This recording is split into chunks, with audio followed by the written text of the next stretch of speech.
Fox Sports. We are Fox Sports. We are Ohio. A city painted red with pride is proud today. It boasts the hottest team in baseball, and one of its own baseball sons is to be enshrined. A Sunday speech is certain. Will we see a Sunday sweep as well? A very special Baseball Sunday is next.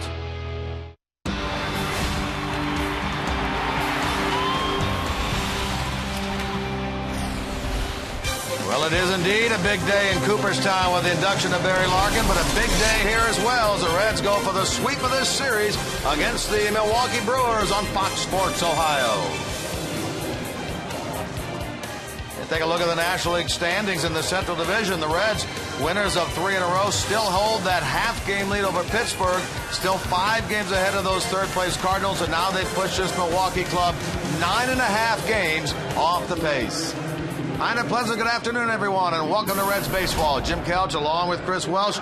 We're at Great American Ballpark, where it is indeed a big, big day for Reds country. Certainly out in Cooperstown with the induction of Barry Larkin. And here, Barry Larkin, Chris, will be very, very proud of the way this team has been playing lately. Good pitching, good fielding, good hitting. It's all been coming together. Well, you know, that's the kind of player Barry Larkin was, an all-round player. But the Reds have done exactly that in the absence of Joey Votto in their lineup. How about Jay Bruce? He was so cold, he is now so hot. Scott Rowland coming off the disabled list, missed some time.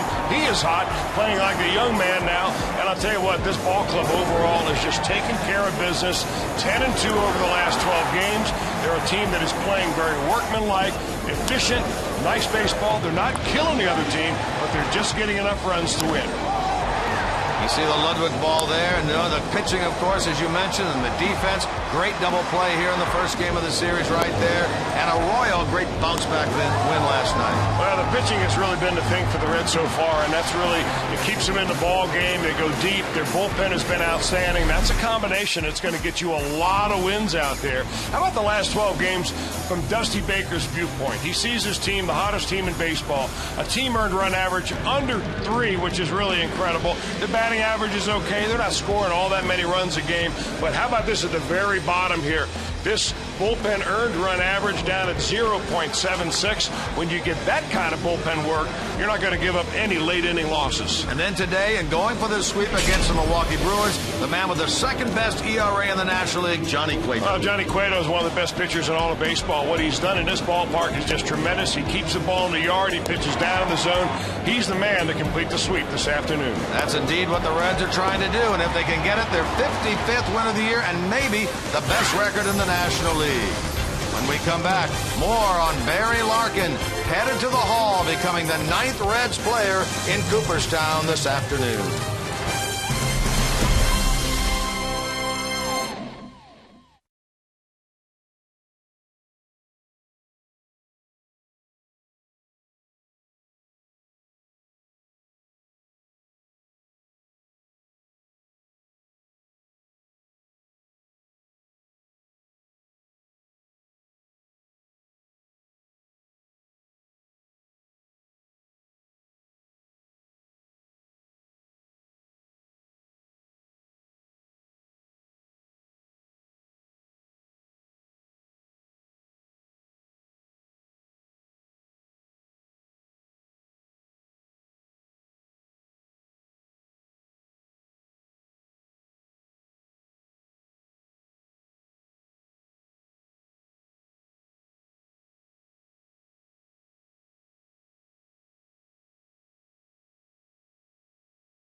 descriptions of this game may not be disseminated without the express written consent of the Cincinnati Reds. Sun shining, a glorious day here in Cincinnati. Let's take a look at today's weather report, brought to you by Thompson Plumbing, Heating, Cooling, and Drain Cleaning. Here is Scott Dimick. Hello, everyone. I'm meteorologist Scott Dimick. If you are heading out to Great American Ballpark for the Big Reds game, hopefully we're going to beat the Brewers. It will be warmer than yesterday's game and slightly more humid, but still dry, just like yesterday's game. First pitch, we're up to 87 for the 7th inning stretch, close to 90 degrees. As you head back from Great American Ballpark, it will be hot, but still dry with a blend of sun and clouds overhead. We'll top out tomorrow around 92 degrees. Enjoy the game and go Reds.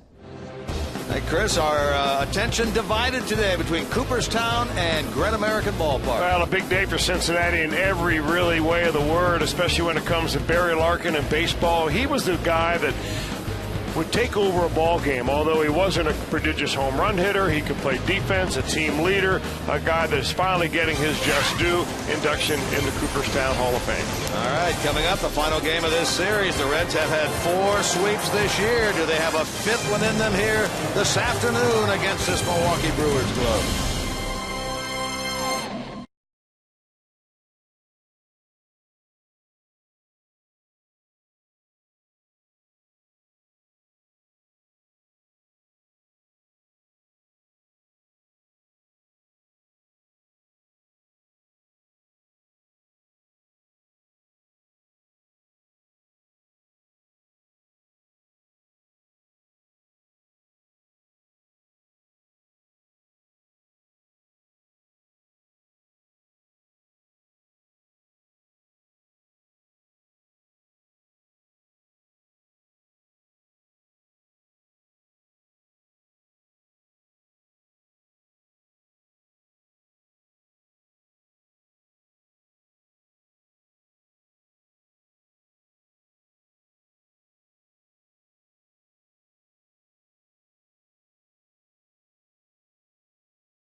Ohio is brought to you by the 2012 Ford F-150 Motor Trend Truck of the Year.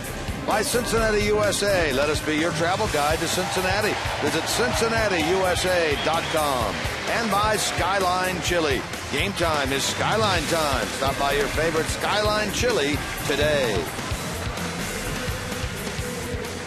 Reds have taken the field here at Great American Ballpark, playing in the 95th game of the 2012 season. They are a season best 14 games above the 500 mark as Ron Renicke's club tries to salvage 1 win of this 3-game series. Here's his starting lineup this afternoon.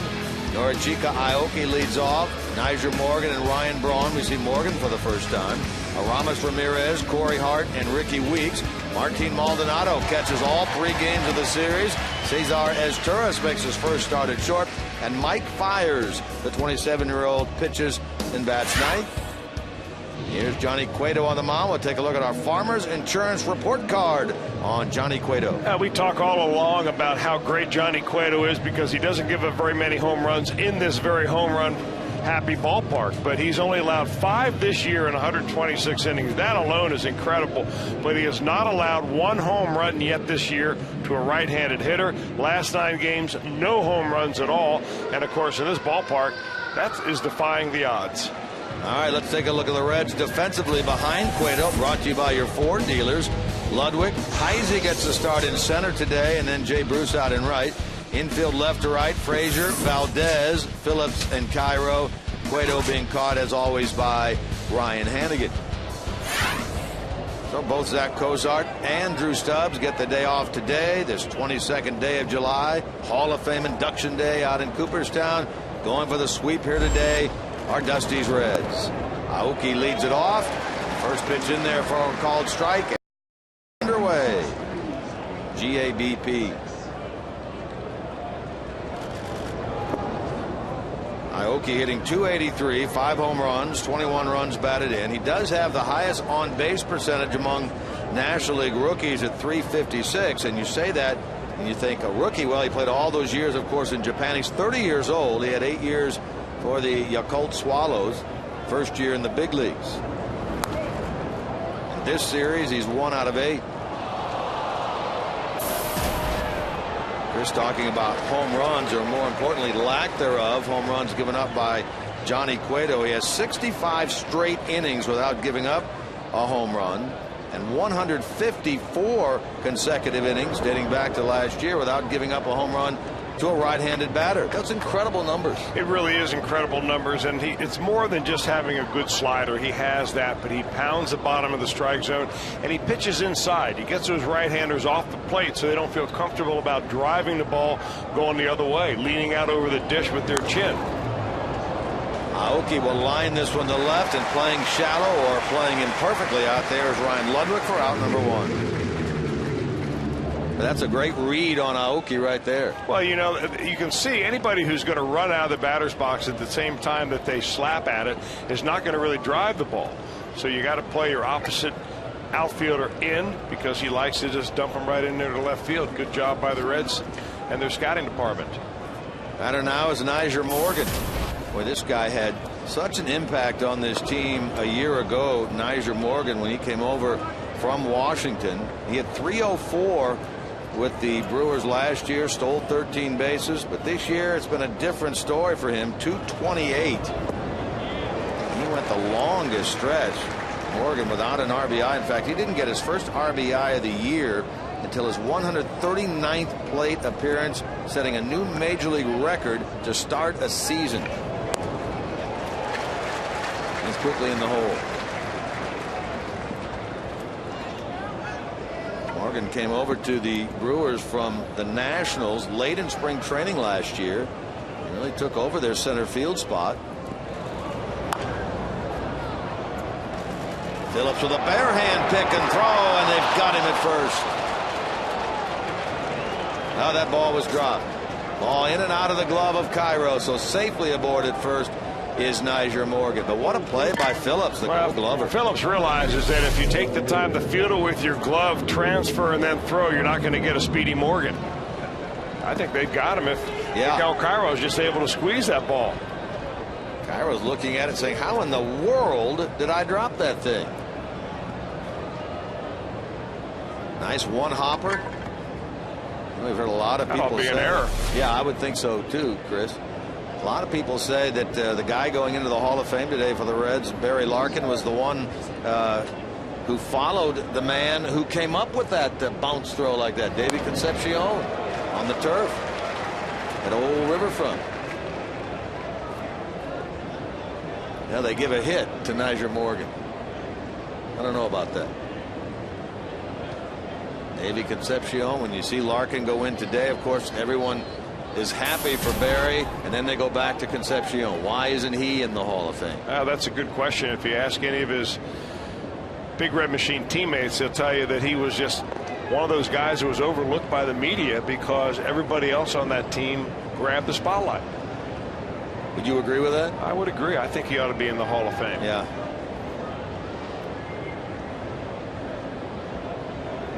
Those ceremonies at Cooperstown start in about 15 minutes.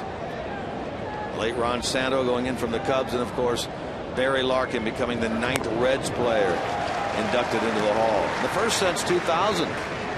Tony Perez, and he went in as a player. Sparky Anderson went in that day. Marty Brenneman to the broadcast wing that day.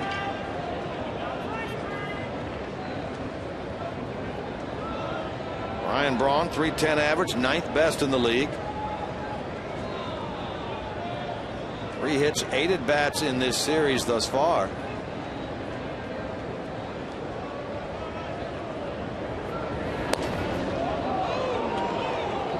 Reds are in the same position today that they were in the last time the Brewers were here. That is trying for the sweep. They had the Brewers here the 25th through the 27th of June. Almost exactly a month ago. They won the first 2 games and then lost the finale 8-4 behind Zach Greinke. Milwaukee picking up the win that day. Today it's the 11-game winner Johnny Cueto. And he got Braun on strikes.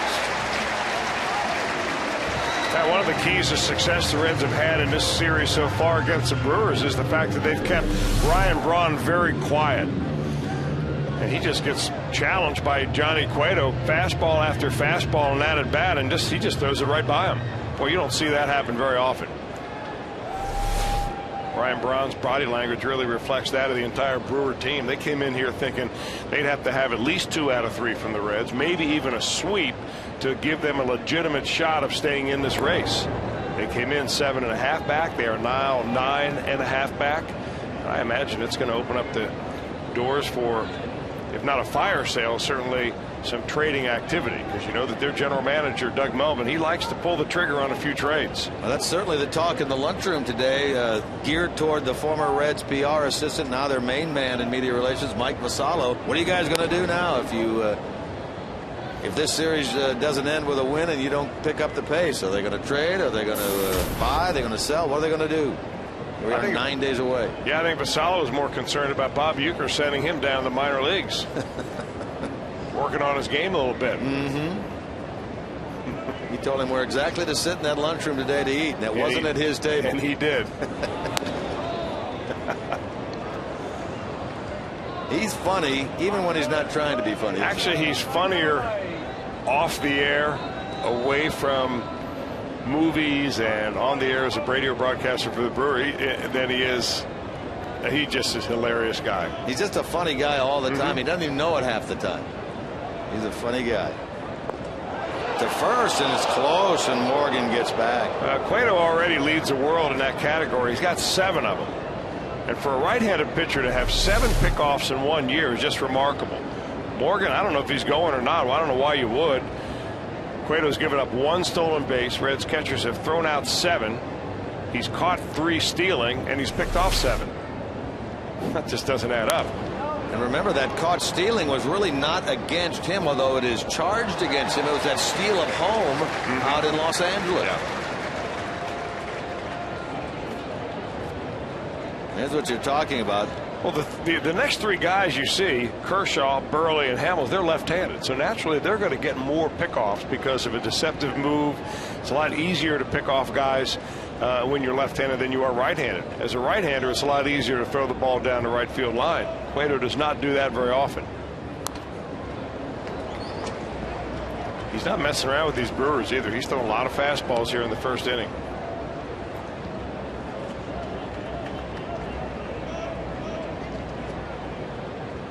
Well, his mound presence has just really elevated over the last couple of years. He knows when he's going to take a little time out, like he does right here, walk around, gather himself. All that time, the hitter, Aramis Ramirez, is standing in the batting box, waiting for him to get back on the mound. This is a little toy, a little ploy to kind of upset the timing of the hitter sometimes, make him wait just a hair longer.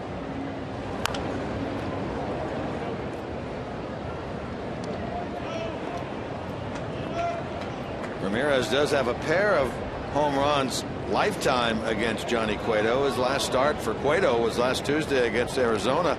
Remember, in that game he threw 100+ pitches, was not as sharp as he had been. He walked 4, but he did retire the first 10 in that game. And didn't give up a run. Correct.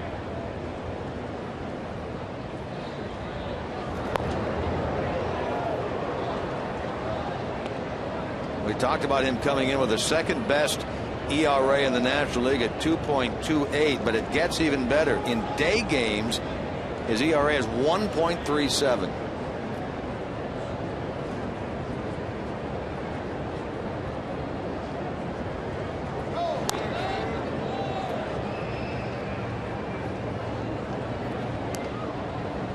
Corey Hart waits on deck. Ramirez has been swinging a pretty good bat, 316 in his last 48 games, but only 1 for 8 in this series.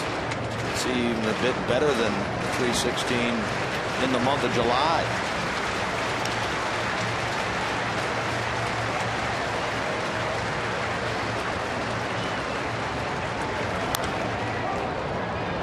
Toward right. Here comes Bruce. Here comes Bruce. Oh, he can't get there. That's a fair ball. And it bounces into the stands. That's going to be a ground rule double. That'll be a break for the Reds because Morgan, who right now has touched the plate, will have to go back to third. Bruce was charging over there.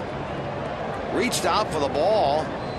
It's going to be a ground rule double. Here comes Jay Bruce in to talk to the umpire. What did they think they see here? Well, Jay Bruce thinks that ball bounced foul territory, but we just showed you on the replay it hits his glove and then bounces in fair territory. It's actually where the ball is when it's made contact by the fielder, not where the fielder is standing. It's not like in basketball where you can lean out of bounds and save a ball and throw it back in. You can't do that in baseball. It's where the ball is, and it's obviously a fair ball. The Reds have had a couple just off the end of their mittens here in the first inning. 31st double of the year for Ramirez. That's third in the National League. So a pair of hits against Cueto here in the first give the Brewers a scoring opportunity. Second and third with 2 out.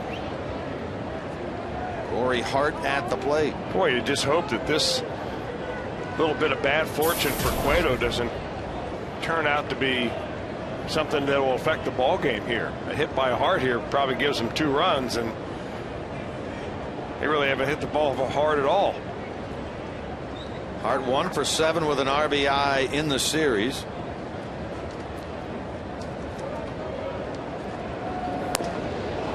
After playing right field yesterday, back at first base today. He's hitting .250 runners in scoring position this year.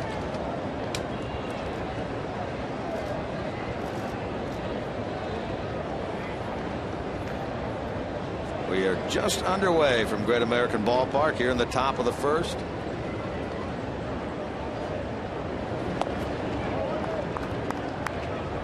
Now Hart's going to get a look at a 2-0 pitch. Well, if you're Johnny Cueto, you're thinking, all right, I got Hart here. I'm 2-0 to him. I got a couple of runners on. Things haven't gone exactly the way I wanted them to, but I'll be darned if I'm going to give up a run right here. So there's no reason to think that he's just going to groove one right here to Corey Hart just to get a strike. Get Ricky Weeks on deck. Missed off the plate. Now it's 3-0. There's Weeks. And Ryan Hannigan looking into the dugout wondering if Dusty Baker or Brian Price want him to go ahead and intentionally walk him, and that's exactly what they'll do. So at 3-0, Hart will draw the intentional pass, loading the bases for the Brewers here in the first inning for Ricky Weeks.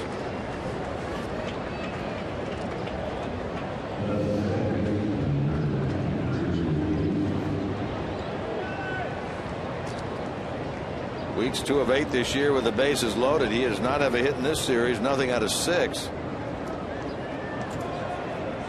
Brewers threatening here in the top of the first.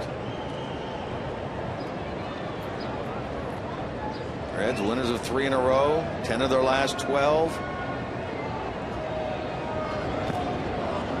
He's a good fastball hitter, and that's what Cueto and Hannigan are thinking, so they throw him a first pitch breaking ball, and he misses. Cueto has been in this situation 13 other times so far this year. He has yet to give up a hit. This bottom line right there, 0 for 13 this year with bases loaded. That's incredible because with bases loaded, the batter knows that the pitcher's got to throw a strike.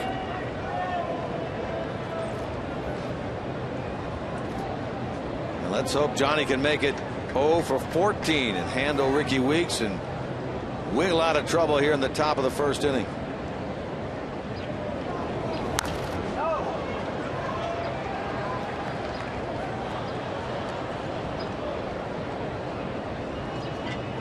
win today by the Reds and a loss by Washington at home to Atlanta, the Reds would go on this upcoming 6-game road trip with the best record in the National League. That's how well they've been playing.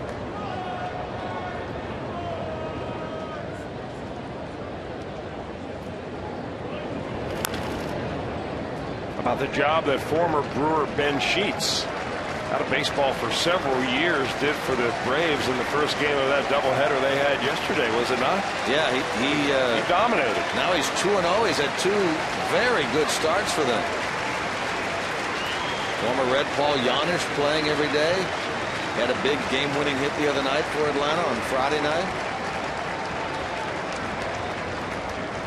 They start the day 2.5 games behind Washington. They can win today. Talking about Atlanta, they'll take 3 out of 4 in that series. Wow. Close. Oh, my. Number of Reds players had already taken a step or 2 toward the dugout. Well, what does our Fox track say on this one? It looked good to me. It looked good to Johnny Cueto. Hannigan held it a second longer. Wow, that was so. How do you take that pitch? That's a good question. Maybe because you can't hit it. Well, that's a good answer right there. 2-2 to Ricky Weeks. Bases loaded, nobody out here. With the 2 men out in the top of the first.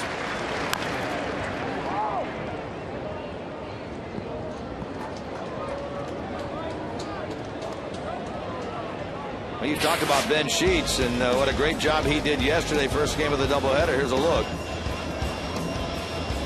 Former Brewer. Nice to see him come back and do well. Nice young man. Remember when I first met him, he was on his way back from the Olympics in Australia in a hurry to get to the ballpark in Milwaukee. Shared a cab together. The guy hadn't slept in 2 days. Here comes the 30th pitch of the inning. And he got him. The National League leader in strikeouts, Ricky Weeks, strikes out to end the first inning here in Cincinnati, and the Brewers leave them loaded.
All 15 Major League games, observing a moment of silence for the victims of that terrible shooting incident, that tragic movie shooting incident out in Aurora, Colorado at the theaters. Reds lineup now by Dusty Baker, Chris Heisey leading off, then Wilson Valdez and Brandon Phillips, Jay Bruce, Ryan Ludwig, Todd Frazier, Miguel Cairo, Ryan Hannigan, and Johnny Cueto. A little different look to the Reds lineup as Heisey in the #1 spot here this afternoon. Well, it won't make any difference to Mike Fiers. He's the pitcher for the Brewers. The Reds have never seen him before. Young man that they're very high on, has pitched some very good baseball. His last time out against the Cardinals went 7 innings of no-run baseball, gave him only 4 hits. And even though he's not overpowering, what you will see from Fiers this afternoon is a guy that kind of throws right over the top, and he'll get a lot of swing and miss fastballs on what looks like belt-high pitches. He hides the ball very well. 27 years old from Hollywood, Florida.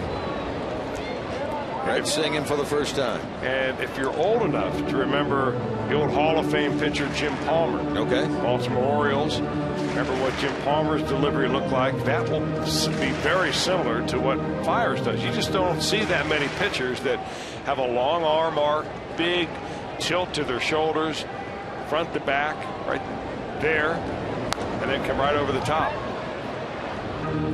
But what that allows you to do is, number one, it makes your fastball rather straight. But it does hide the fastball, especially when it's up in the zone, and it gives you a chance to throw a real good 12 o'clock to 6 o'clock curveball. And that's the way his curve is. It's right over the top.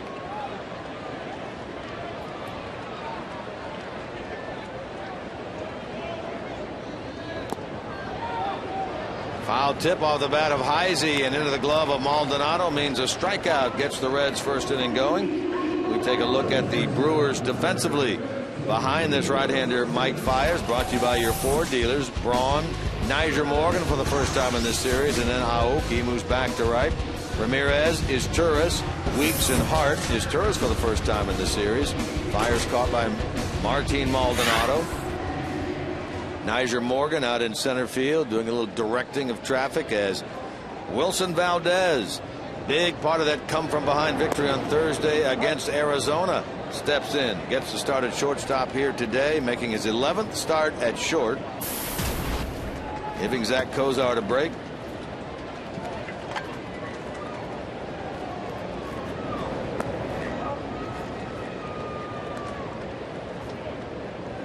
His primary position, second and short. This team has been very healthy this year, which has not been the case the last couple of years when he was playing out in Philadelphia. Getting a lot of playing time out there. It was kind of funny you bring that up. I mean, as an extra player, you want to play, but if you do play a lot, that means a real good player ahead of you has been disabled for some reason or another. And I talked to Miguel Cairo about that, and Cairo says, you know, of all the best teams I played on, I hardly played. That's a good point.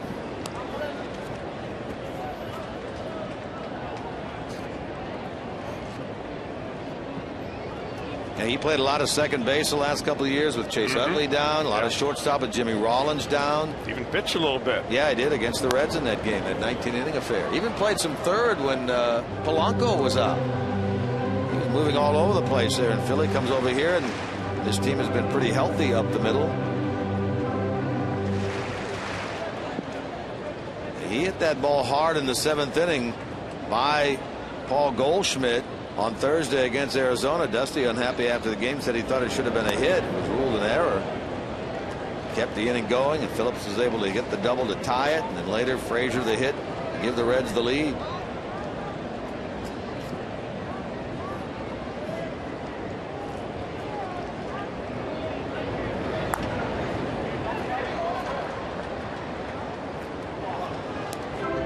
Pitcher Fiers started the year at their AAA club down in Nashville. 10 starts down there, 1-3 with a 4.4 ERA. He took the place of Marco Estrada late May when Estrada went on the DL. He, of course, is back now and in the rotation. Fiers has done so well, he has earned himself a spot. Weeks calling. 2 out.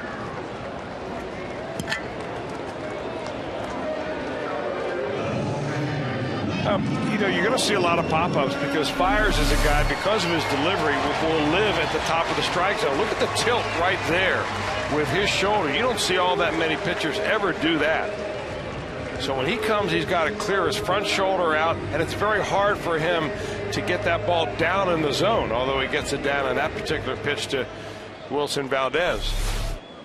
But he'll throw that fastball right about letter high and then throw the curveball from the same spot. The letter high fastball is a ball, but the curveball drops in there for a strike. He is now with Brandon Phillips.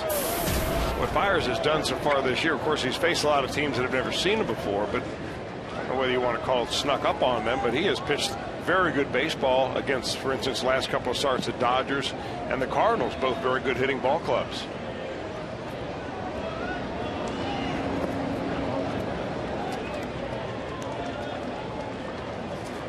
Brandon Phillips has had a very nice homestand, of which this is the 10th game. Right now an 8-2 stand for the Reds. 13 of 35 with a couple of homers, 9 runs batted in.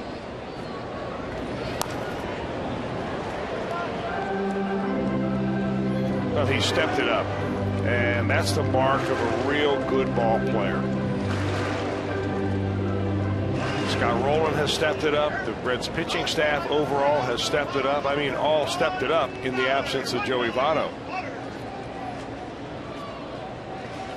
Reds are on track to have one of their best homestands ever with a win today.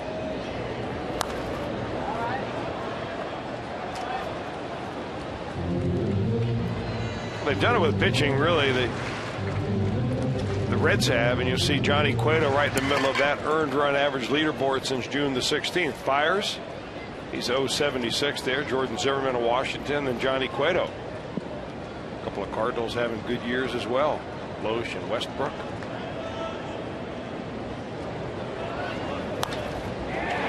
Serves out in the right by Phillips, and that's a base hit. Now has a hit in 9 of his last 11 games. How do you do that? How do you go down and get a ball that looks like it's going to be on the ground and just kind of serve it in the right field like that?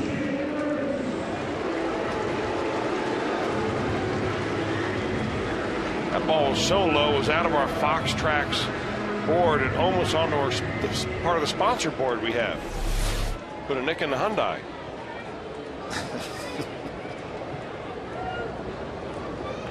Here's Bruce now, runner on and 2 out.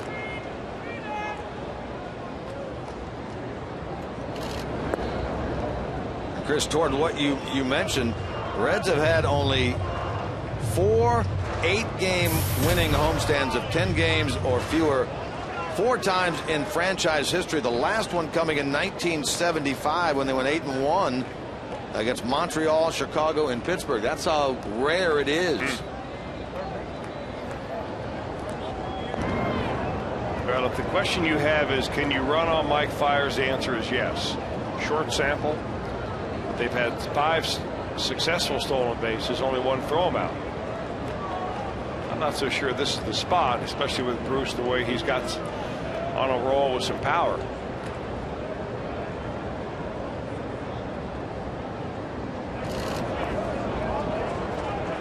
He just looks better at the plate watching pitches.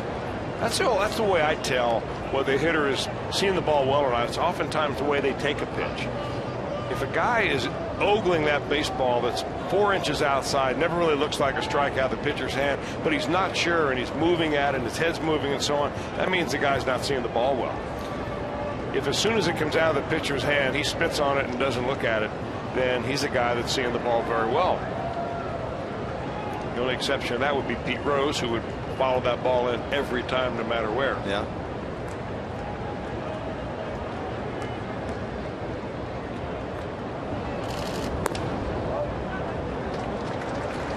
Now Bruce will get a look at a 3-0 pitch.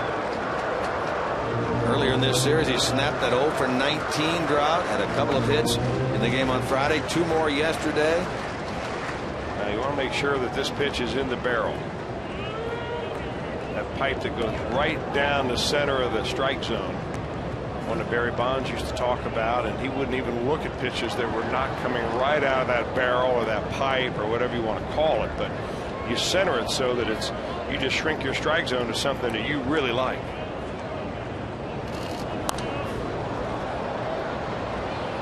Three and 1.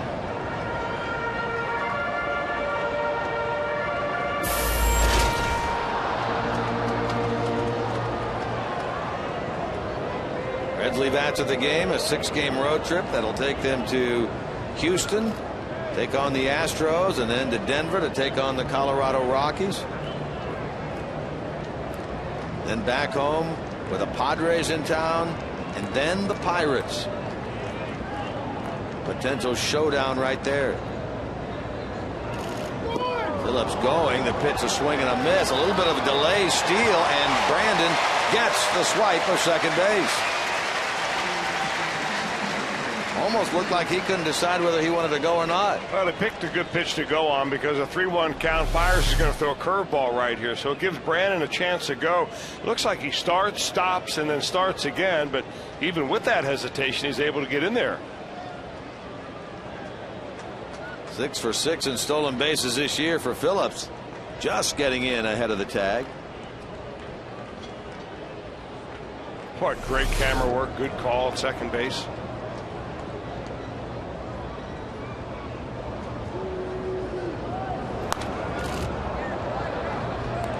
Jay stays alive on that 3-2 pitch. If Fires gives up a first inning run here, it'll be the first time in his 9 starts that he has done so. He really has been incredible through the first 4 innings of his starts, giving up only a total of 4 runs in the first 4 innings and none in the first.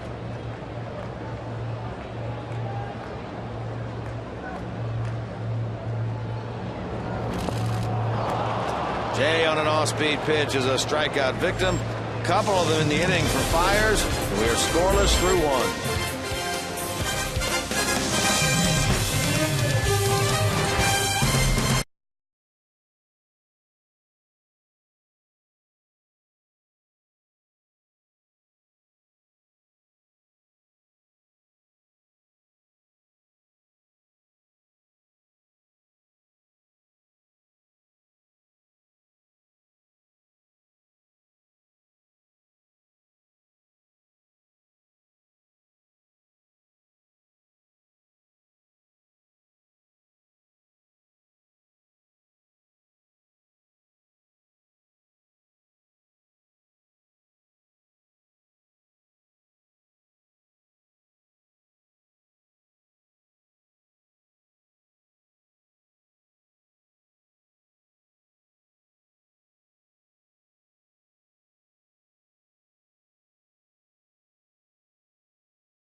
You know, speaking of Barry Larkin, that was Brandon's hero.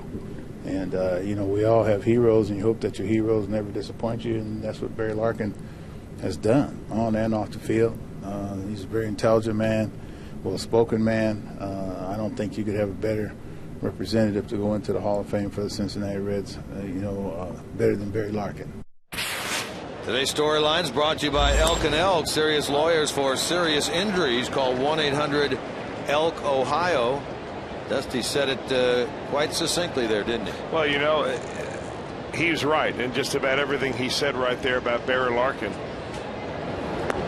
And, you know, you don't run across any player that played against Larkin for any period of time who just didn't respect the guy immensely. I mean, he played the game the right way. He was always out there to try to find a little bit of edge to beat you. He wasn't a rah-rah cheerleader, but he would step up and say something when something was needed to be said. He was a leader, but kind of a quiet leader. You know, I remember the one year he led the best here. It seemed like he was surrounded by Lenny Harris and Greg Vaughn, who were kind of his sergeants at arms, but it was Larkin that was making sure that the clubhouse remained in order. And he was one of those rare players that could take over a game without being a home run hitter like an Albert Pujols or a dominating pitcher. I mean, how often do you see a shortstop or a second baseman, middle infielder take over a ball game? And he did it time after time with his defense, with his positioning, with his offense. He'd slap a ball to right field to get on base, steal second, and score on a base hit. All of a sudden, you had a winner on your hands. Hey, you'd ask him about his accomplishments, and he downplays them. Well, I hit 30 home runs because they were giving me fastballs because of the batter behind me. I stole X amount of bases because they were giving the hitter breaking balls. I was able to go. 19 years, Cincinnati Red Barry Larkin being inducted today. In fact, as we speak, the ceremony is going on up in Cooperstown. On a 2-2, out on strikes is Maldonado. Third strikeout of the game for Johnny Cueto. Enjoy some summer savings with the Reach Magazine Dynamic Deal August 3rd through the 5th. During the Reds Pirates series here at Great American Ballpark, fans can get a view level ticket and $10 in concession credits, all for just $20. To take advantage of this great value, call 513-381-REDS or reds.com/tickets today.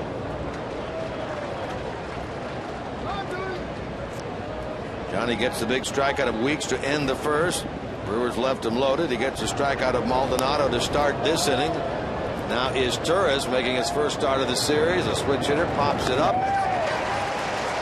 And it's caught in foul ground by Miguel Cairo, so there are quickly 2 out. A lot of people don't remember that Barry Larkin was nearly traded in 1999 to the Los Angeles Dodgers. In fact, that deal was so close to being done that the Dodgers had already made up a uniform with Larkin's name on the back. And when the Reds were in town, someone from the Dodgers clubhouse came over with the Dodger uniform with the name Larkin on the back. Really? And they gave it to Barry, and Barry said, "What is this?" Thinking, do you have a player in your organization named Larkin? The kid said, "No, I was told to bring this over to you because there's a trade in the works, and it's so close to being done, we want you ready for the press conference that'll happen in a couple of days." And as it turned out, obviously it never happened.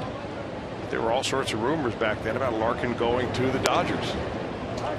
And later on, Chris, wasn't there a story that after he retired and he went to work for the Washington Nationals, they wanted him to be a coach or something of the nature? And he said, "No, I don't want to put on another uniform other than a Reds uniform." Kind of like it. Yeah. 2 strikes now on Fires. 0 for 8 as a hitter. Of course, Larkin was the last official captain of the Cincinnati Reds. Wore that C with pride, but there was one instance where he tore the C off. Right.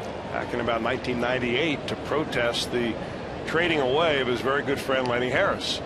Harris was traded. Larkin was very irked at that. In fact, he was irked because he wasn't consulted in the deal, didn't know anything about it, and all of a sudden it kind of blindsided him. It was more of a moment of protest than anything else for Larkin. He soon replaced the C and went back into his captain's ways. Perfect second for Johnny Cueto. We'll go to the bottom of the 2, taking a look at some of the fielding excellence of the 3-time Gold Glover Barry Larkin, going into the Hall of Fame today in Cooperstown.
You know, take your time with everything. It's once in a lifetime.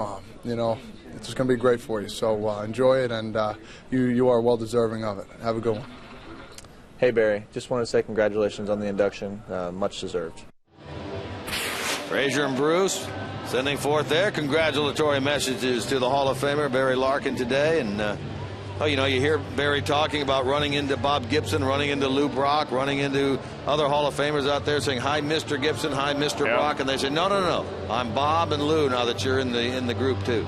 Well, it's interesting. You know, you hear from Frazier and Bruce. Chances are they don't remember Barry Larkin.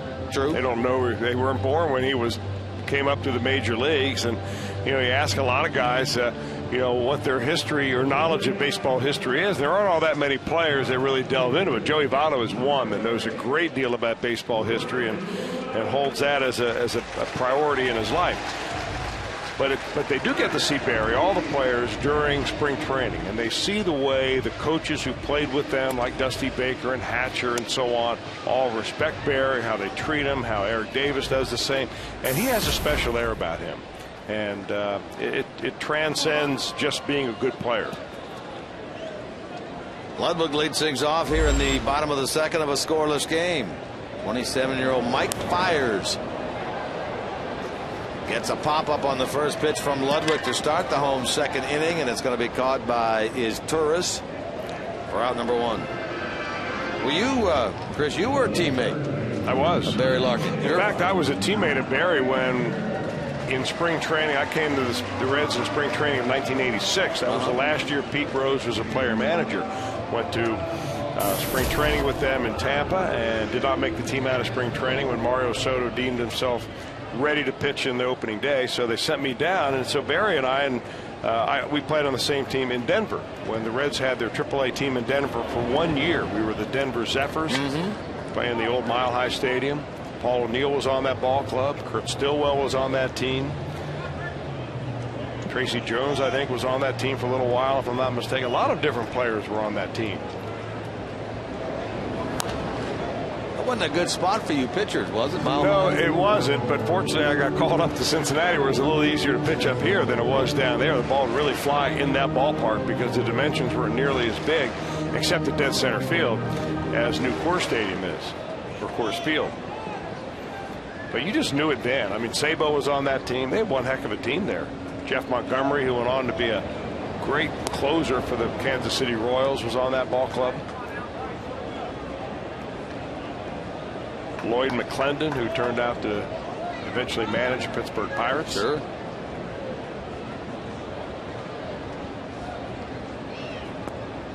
Hard-hitting Cal Daniels. You're talking about your Denver team. That was the Denver team. Yeah. When Barry got called up later in the year, I got called up as well, and it was great to see him. But you could tell when Barry came up, he didn't get a lot of playing time at first because Concepcion was the everyday shortstop. And you could see the more that Barry played, the more you realize that it was kind of the end of the line for Concepcion and the beginning of the torch being passed to a new guy. Now, this MLB on Fox season, Fox Sports is proud to support Boys and Girls Clubs of America, a place where youth can reach their full potential as productive, caring, responsible citizens. To learn more, please visit greatfutures.org/Fox Sports. Now, was Tony Perez on that 86 team at the end also? Yes, he was. In fact, he retired at the end of that year, and they had a big celebration, his retirement day, right on the field at Old Riverfront. So you had Larkin on that team in 86 with you. You had Rose as the last year of his player managerial, the first year. Did you say first or last? That was his last year as a player. Okay.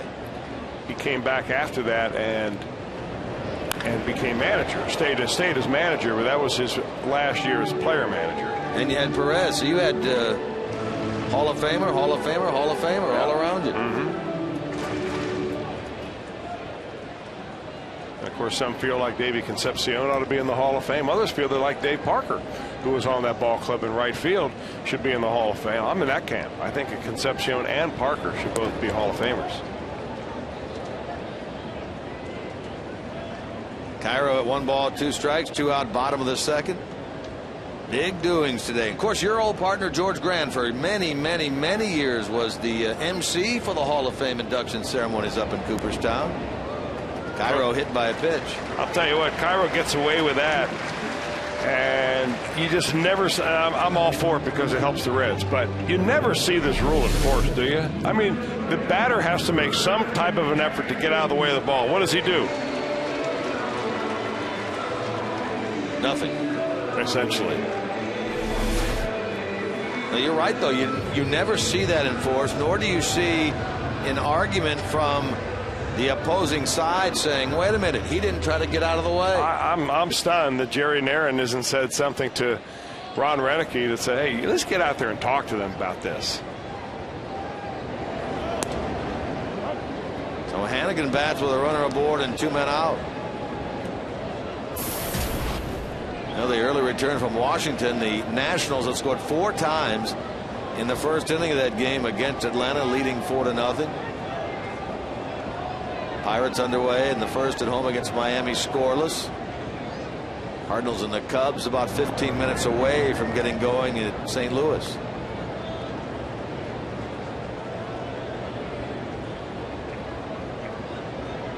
Reds will be, as we mentioned, headed down to Houston, where we will not see their big slugger Carlos Lee. Now with Miami, we will not see their closer, the former starter Brent Myers, now with the White Sox. You'll not see Brandon Lyon, Jay Happ, all those players traded away this year. We should see, I would guess, Francisco Cordero, who's now a member of the Astros. Well, let's hope it's not in a save situation. I mean, it couldn't set up any better, really. And Joey Votto alluded to this at the time when people asked him, why did you have the operation now? Why did you have your knee operation, you know, after the All-Star break instead of before? And he said, well, you knew there was something wrong with it, and he wanted to gut out that tough road trip on the West Coast the Reds made through San Francisco, L.A., and then San Diego. But after the All-Star break, the schedule, anyway, looks a little softer. He never wants to insult the opposing team, but man, it could not line up any better for the Reds right now playing the Houston Astros with all the turnover they have. It's going to look like a AAA team there. Well, you're going to get Houston, and then you're going to go to Denver, and then you're going to come home to have the Padres. This should end the inning. They get the four-sided second on Cairo, and that does indeed put a capper on the Reds' second. So we're scoreless through 2.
Cincinnati's own Barry Larkin. When Barry Larkin came up in the mid-'80s, his manager was Pete Rose. He gives Pete a great deal of credit for setting the tone for his career and teaching him how to be a professional baseball player. Pete is also in Cooperstown this weekend, and we got his reaction about Larkin going into the Hall. He's a real Cincinnati guy, and anytime anybody can make the Hall of Fame, it's good for the city, it's good for the fans, it's good for the organization, and obviously it's good for Larkin and his family. So I'm very happy for him, and he played good for me. And boys in the booth, you talked about the changing of the guard back then, and of course Barry was battling Kurt Stillwell for that shortstop position, Dave Concepcion also in the mix. But Barry tells the story that he went into Pete Rose's office and said, "Pete, put me into the lineup at shortstop. I'll be your shortstop for the next 15 years. Well, he made it past that 15-year mark. 19 years all with the Cincinnati Reds. Guys. Thanks, Jim. Good stuff there. Of course, yeah, he made it 19 years, and Pete was just one of many managers that he played for. Followed Pete with Lou Piniella, Tony Perez, Davey Johnson, Jack McKeon. That's some big-name guys that he played for in his career.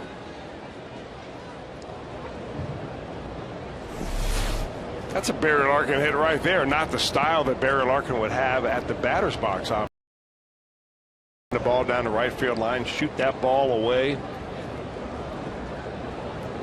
Aoki tries to get things going here at the top of the order, see if Niger Morgan can get him over. 16th double of the year for Aoki, and a scoring chance here in the third for Milwaukee. By the way, 2 innings worth of shutout baseball for Johnny Cueto today. He came in with 21 straight scoreless innings at home. He now has the longest consecutive scoreless inning streak for a Reds pitcher here at Great American Ballpark with 23 straight. The old record was 22 by Corey Lytle back in 2004.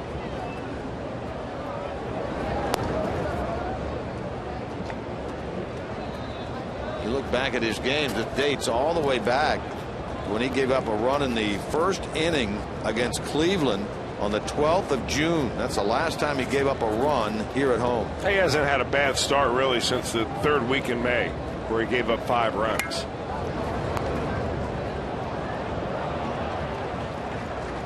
Morgan trying to bunt the runner along is incapable of it. Now we'll see if Ron Renicky asks him to do it with 2 strikes. I don't know. I would imagine a guy like Morgan, who really doesn't take a big hack, he just kind of slaps at the ball, should be able to almost at will put the ball in play on the ground to the right side. Take another look at him. Look how low that bat angle is. That's way too low right there. The correct angle is up this way some. But you drop that bat angle and you're going to pop it up in the air nearly every time, and he does that. You're talking about you want to get on top of that ball. Yeah. And he strikes out, so that's a bad AB for Niger Morgan from a Milwaukee standpoint. 4th strikeout for Cueto. You asked the question at the very beginning of the series, what happened to Morgan? Why isn't he playing? Every time you ask that question, I'll just replay this at bat. Back to the dugout he goes. With T Plush. Exactly. Haven't heard much of that this year. It might be in there at the very corner of the dugout. You don't know. So a leadoff double by Aoki, a strikeout of Morgan, and now the meat of the order for the Brewers, Ryan Braun and Aramis Ramirez. And now you wonder if maybe Aoki might think about stealing 3rd so that a fly ball by Braun would score a run. Well, it's been one of the few strengths of this team this year, the stolen base. Got a little quick throwback right before the at-bat. Not even sure if play was in, actually. Trying to catch Aoki napping. Brandon Phillips is charged with kind of holding him tight out there. He's behind second base, but really not all that close.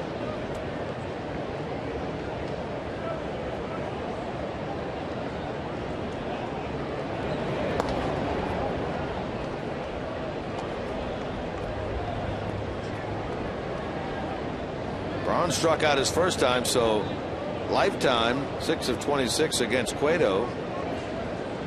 Good hitter, of course, with runners in scoring position.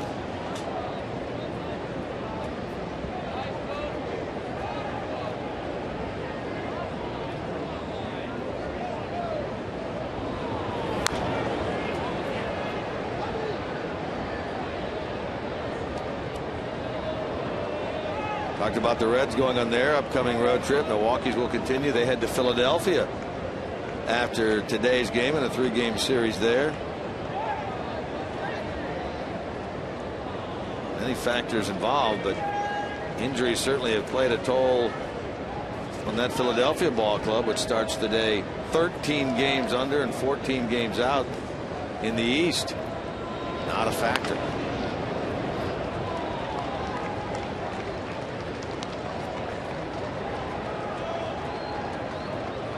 Before the break, we were talking about the upcoming schedule. This Houston, Colorado, and then home for 4 with San Diego before the Pirates come in. And that's the stretch that Joey Votto is going to miss. I read something earlier today that said, don't be surprised if you see Joey Votto ready to go in that Pittsburgh series. Strikeout of Braun for the 2nd time here today. With both times with runner in scoring position, he just takes care of Ryan Braun. Last time it was a fastball down. This time he goes up the ladder. Boy, you just do not see that happen to Ryan Braun time after time like it has so far in this series, especially in this ball game. Chapman did it. Now Cueto's done it twice. So runner at second, nobody out, turns into a runner at second, 2 out. Now Cueto quickly gets ahead here of Ramirez. He had that flare double down the right field line his first time. Jay Bruce thought it was a foul ball. Bounced into the stands for a ground rule 2-base hit. Really, that saved a run right there, and Morgan would have scored easily. Ball went into the crowd. He had to go back to third base.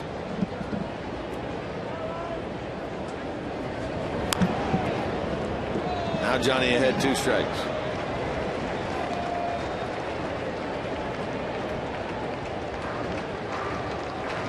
Brewers actually came into this series having outscored the Reds by a good 25 or so runs. 400+ runs, 5th best in the National League in scoring. But what they've produced here is a grand total of 3 runs on 12 hits through the first 2 games.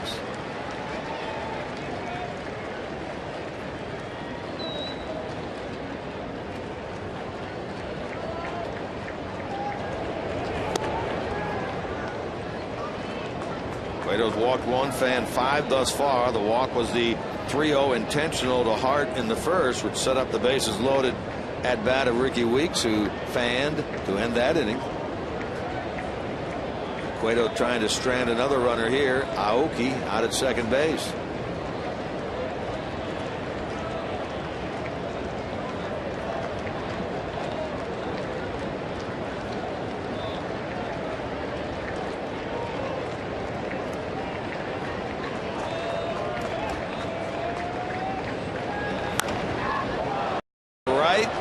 Here comes Aoki. That will get the Brewers on the board. There goes the home scoreless streak of Johnny Cueto. It ends at 23, and the Brewers take the lead 1-0 here in the top of the 3rd inning, marking their first lead of this series. 2 opposite field hits in this particular inning really did him in. The opposite field double by Aoki, the good 2-out clutch hitting by Ramirez right there just kind of dumps it in front of Jay Bruce in right field, and Aoki's speed will come on in with 2 outs.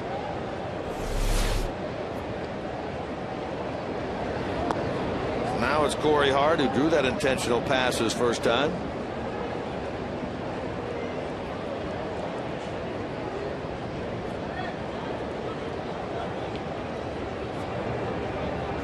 One for 7 in the series for Hart.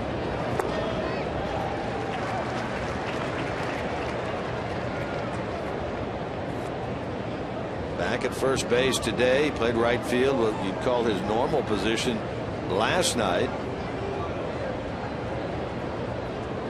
He's done a fill-in job, a very fine fill-in job really at first base. This Brewer club in need this year. Fielder gone. Gamble out on the DL. Hart's moved in to play first.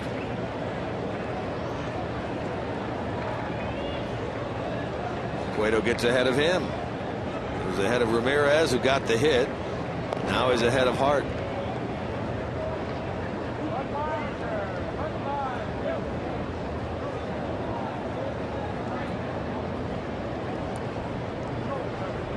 Cueto trying to get the win today, and if he can get it, equal his career high of 12.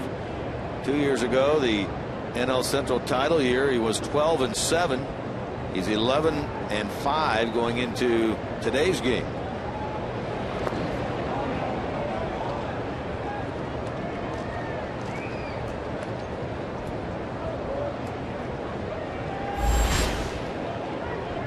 Pitch count starting to mount for Cueto. Not yet through 3, and he's already passed 60.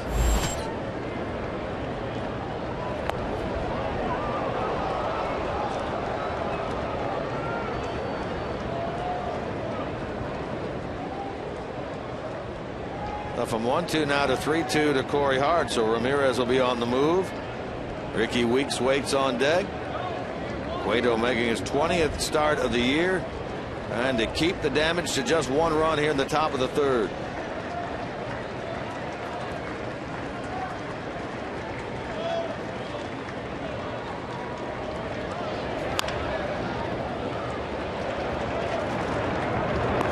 Throws out Hart. Top of the 3rd comes to an end, but the Brewers take their first lead of this 3-game series with an RBI single by Ramirez.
Sign today in this contest. Jason Fall from West Harrison, Indiana will win this beautiful new Tundra on display at Great American Ballpark. You can register for your chance to win at an upcoming game by seeing your Cincinnati and Northern Kentucky Toyota dealers. How'd you like to drive away with that thing at the end of the day? Ready to try to get on the board here in the bottom of the 3rd. They'll have their pitcher Cueto leading it off, trailing 1-0 to this Milwaukee bunch. Reds will actually see Milwaukee in the not too distant future. This being the latter 3rd of the month of July. The Reds will be in Milwaukee for a 3-game series, August 6th through the 8th. Monday through Wednesday, 2 night games followed by a day game. Milwaukee comes back here right at the end of the regular season. In fact, the last 3 home games of the season are here, 25, 26, 27 against Milwaukee before the Reds go out for their final 6, and then hopefully on to postseason play. Back to the mound by Cueto, and he's a 1-3 out to start the bottom of the 3rd.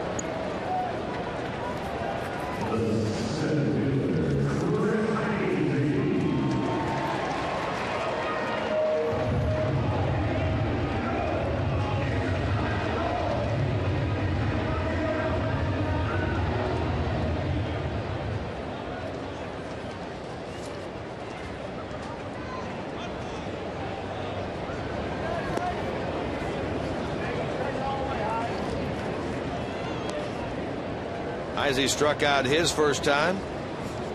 He's in the leadoff spot and playing center field. 20th start of the year in center for Chris. Of course, he made the bulk of the starts out there when Drew Stubbs was on the disabled list. Stubbs, after a hot start to that leadoff spot, 1 for his last 13, sits out today. So Heisey now 1 for his last 11. Pretty good bunter. Now he's at 2-1.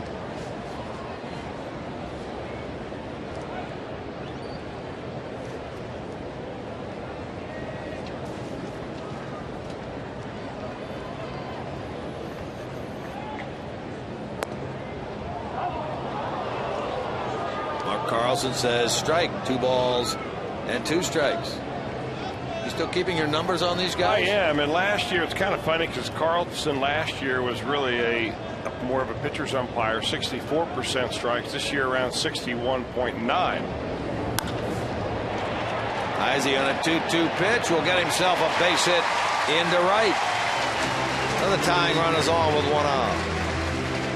He's not calling as many strikes this year as he was last. No, about 2% fewer, but it really doesn't bother Heisey right here. But what about when we go to Houston? If you're keeping up with the pitching matchups, here they are. Matt Latos will face the left-hander Wandy Rodriguez. Rodriguez always seems to pitch well against the Reds. Mike Leake against Lucas Harrell, and the long, tall Texan himself, Homer Bailey, against Bud Norris. And not only is Bailey throwing the ball well, but he always seems to throw very well down in Houston, doesn't he? He sure does. In that first game tomorrow, Wandy Rodriguez with a runner going on a hit and run. They are going to get the steal from Chris Heisey, his 4th of the year. Now Ron Reddick is going to run out there, get a little exercise, to go out and talk to the second base umpire and see if he can change his mind on that. You can see the way Heisey's looking back to see what happened to the baseball. Tim Timmons is the umpire out there, and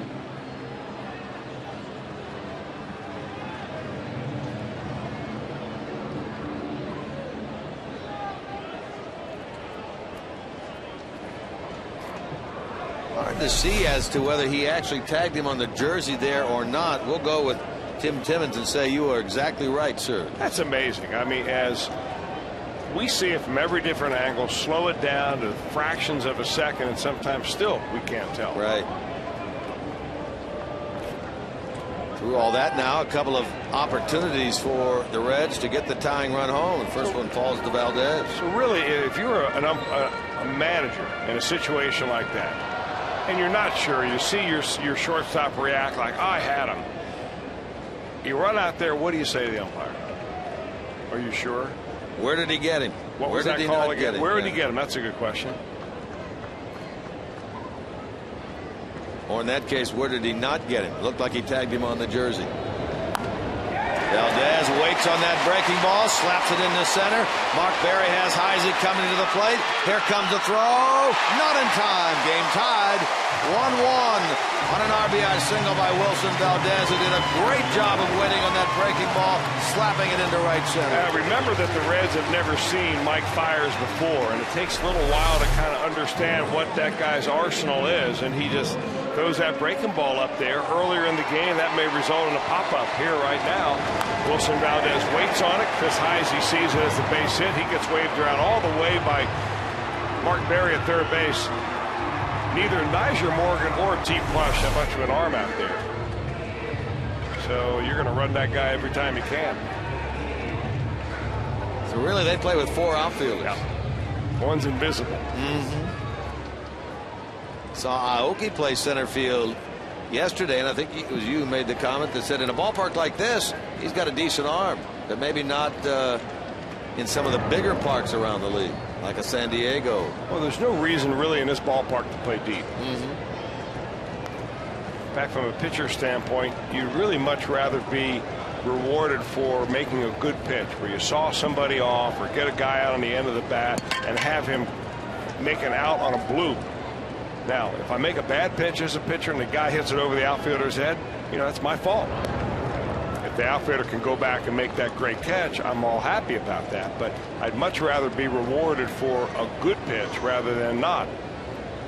Pitchers just don't like seeing those balls blooped in there, like the one that Wilson Valdez and Heisey have hit in that inning, for instance. Neither of them very well hit. Both bloops resulted in a run.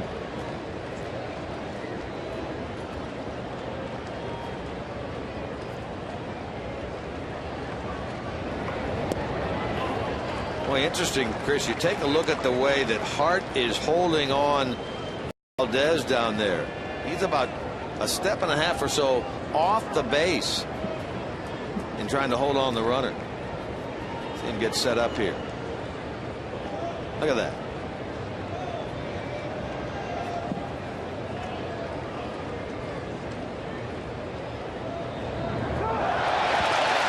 And that's going to be an error on the pitcher that ball gets away. Valdez motoring on his way to third. The throw is wide. And a two-base throwing error has given the Reds an opportunity to jump in front here in the third.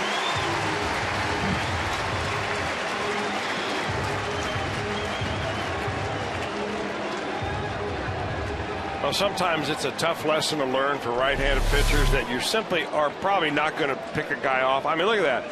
Wilson Valdez is going back in the bag, standing up. He doesn't even feel like he needs to dive back. Your move isn't that good, but yet you push a runner over two bases by throwing it by the first baseman. And now you got another easy RBI chance now for Brandon Phillips. Forces the Brewers to move their infield in.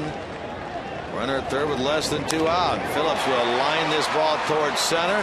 Valdez will tag. Morgan makes the catch. Here comes the runner. Look at that throw, way offline.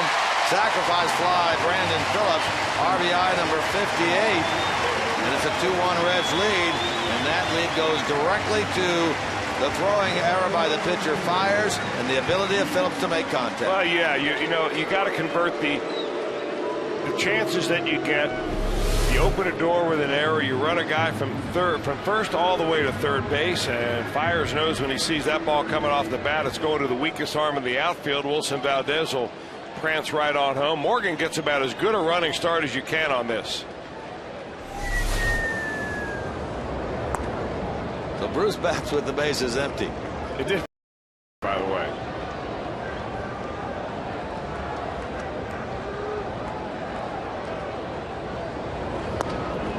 Bruce will try to add to this 2-1 lead.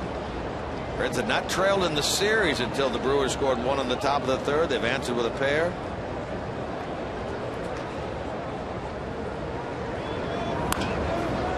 Against the shift from shallow right. Weeks throws him out. Inning comes to an end, but the Reds scored twice, one of them unearned. Now lead 2-1 after 3.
Going into the Hall of Fame today, becoming the 9th player in Reds history to go in. Back when they wore those sleeveless jerseys, Larkin, 12-time All-Star, we mentioned earlier, 3-time Gold Glover, career average of .295. Some of the other Reds that are in the Hall, the Big Red Machine, Tony Perez, Joe Morgan, Johnny Bench, catcher Ernie Lombardi, Frank Robinson, long career in Cincinnati, but actually went in as an Oriole. Bill McKechnie as a manager, Warren Giles as an executive, Sparky Anderson is in the Hall as well as a manager. Great list of Redlegs right there. Barry Larkin joining that esteemed group. Weeks leads it off here in the top of the 4th.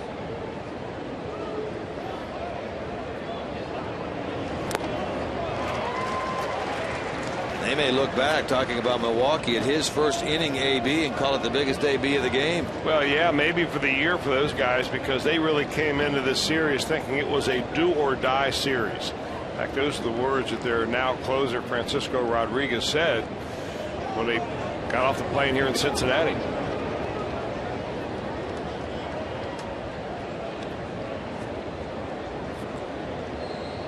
Reds hold on to this lead. You can drop the Brewers to 10.5 back.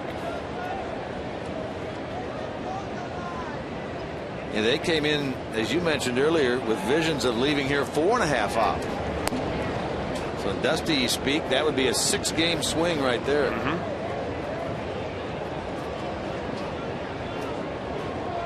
Weeks always been a high strikeout guy. He's now fanned 111 times this year. That's tops in the National League. Make it 112 as he is rung up there by Mark Carlson. I'll take another look at it. That slider by Johnny Cueto has been awfully good today. That may be the best one he has thrown. Reminder, as you're enjoying today's game, make sure you look forward later on to our Miller Time moment of this afternoon's contest, brought to you by Miller Lite. I bet you it has something to do with the Hall of Fame. First pitch swinging Maldonado. Bruce and Phillips. Bruce has it, and they're quickly 2 out.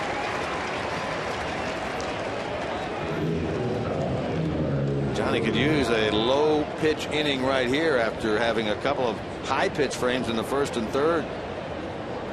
Well, he normally doesn't strike out this many batters. He struck out 6 now in 4 innings, or 3 2/3. So normally those guys, obviously, if you strike out a lot, you're going to run your pitch count up more. He's been more of a contact pitcher here this year, really trading in the strikeouts for ground balls. Happily as well, right?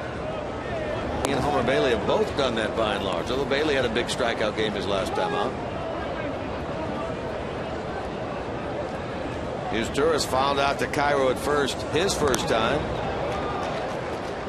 You know what Homer Bailey has done and what Mike Leake has done is number 4 and 5 in the rotation. Those are usually the spots that every team struggles with, especially number 5 guy. I don't know who you want to call that in the Reds rotation, Bailey or Leake, but despite, I mean, a few years ago the Reds were running out, 4 or 5 or 6 different guys in that number 5 spot in the rotation. Even the number 4 spot was a revolving door for several years. But when you get the solidity of having the same guys make those starts and pitching as well as Homer Bailey has. He's gone 8 innings in 3 of his last 4 games. Mike Leake has pitched very good baseball. That's a fair ball by the diving Cairo.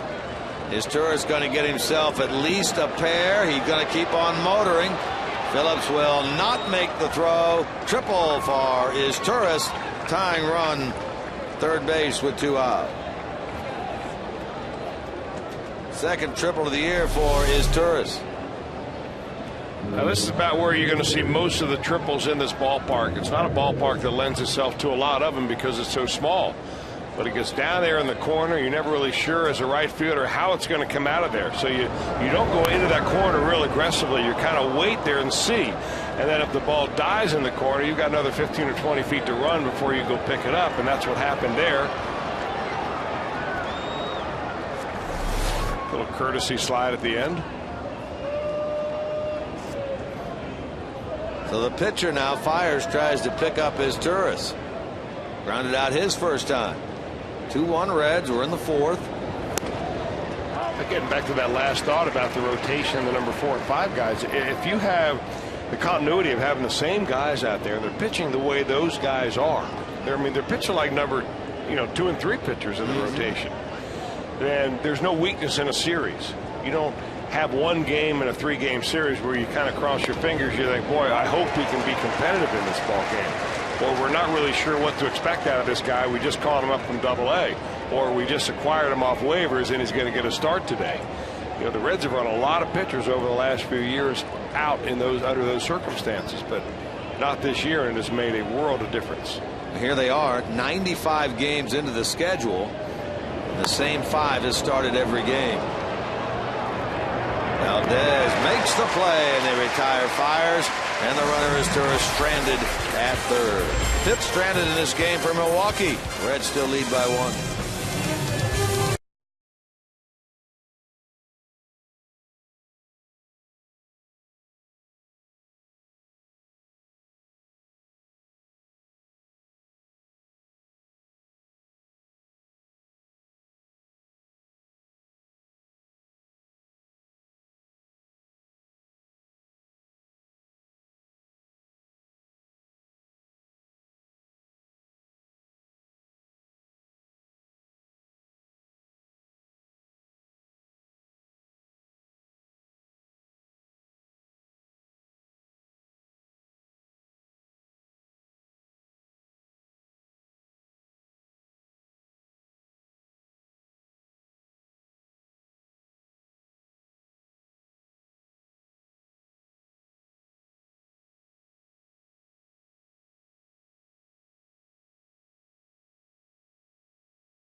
Ice is down in the dugout there. Take a look at our AT&T trivia question of the afternoon. Who was the Reds starting pitcher in Barry Larkin's Major League debut, August the 13th, 1986? Who was the Reds starting pitcher that day in Barry Larkin's debut game? We'll mull that over. Get back to you very quickly.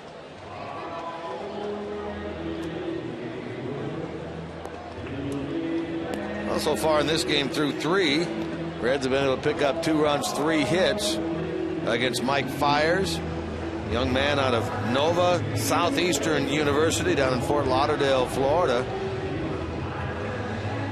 A couple of other big leaguers have come from there. D. Gordon with the Dodgers went to Nova Southeastern. J.D. Martinez of the Astros. Southeastern also. We'll see him starting tomorrow night. Ludwig due up first in the bottom of the 4th. Ludwig had a blast in yesterday's game in the 1st inning. Game against Giovanni Gallardo. Capped that 4-run frame. His 15th of the year. He had 3 home runs, 7 RBIs on this homestand. Sitting at 15 homers, 41 runs batted in on the year. He really has become now, with Votto out and Frazier over at first base, and his bat starting to pick up, the everyday left fielder. Izzy has become the utility man, today starting in center, occasionally in left.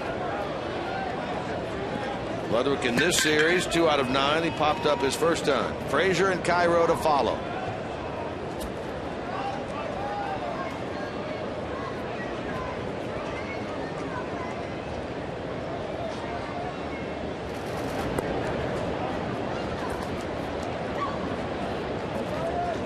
Chris, I know you're mulling over that AT&T trivia question about who was the Reds starting pitcher. Barry Larkin's debut game in August of '86. Get your thinking cap on that one? I do indeed. Against the shift by Ludwig, it's going to be Weeks between the mound and second base who makes the catch. So 1 out. Well, I was on that ball club in 1986. Let's see. Bill Gullickson was the starter on that ball club that year. John Denny was on that club. All right. Tom Browning was on that ball club. Browning. Pat Pacello, I think, started some games that year. Up the middle. Base hit Frazier. 4th hit of the game for the Reds. Mario Soto was the starter. Oh, yeah, of course. Mario was the opening day starter. Then when it ended up being healthy and then injured and healthy and injured, it was a tough year physically for Mario overall. You know who else started some games that year? The fellow who is the pitching coach down in Louisville, Teddy Power. Yeah, Teddy was in the bullpen, actually, but he did start some ball games for him, didn't he? Yeah. Of course, Johnny Franco was a closer. Rob Murphy was a setup guy. Yeah, Franco had 29 saves that year. The Creech, Ron Robinson, was, I don't know if he started any games that year, but he was out of the bullpen that year.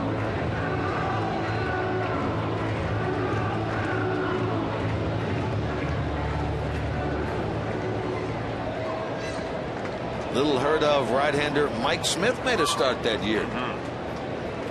Maybe it was Mike Smith.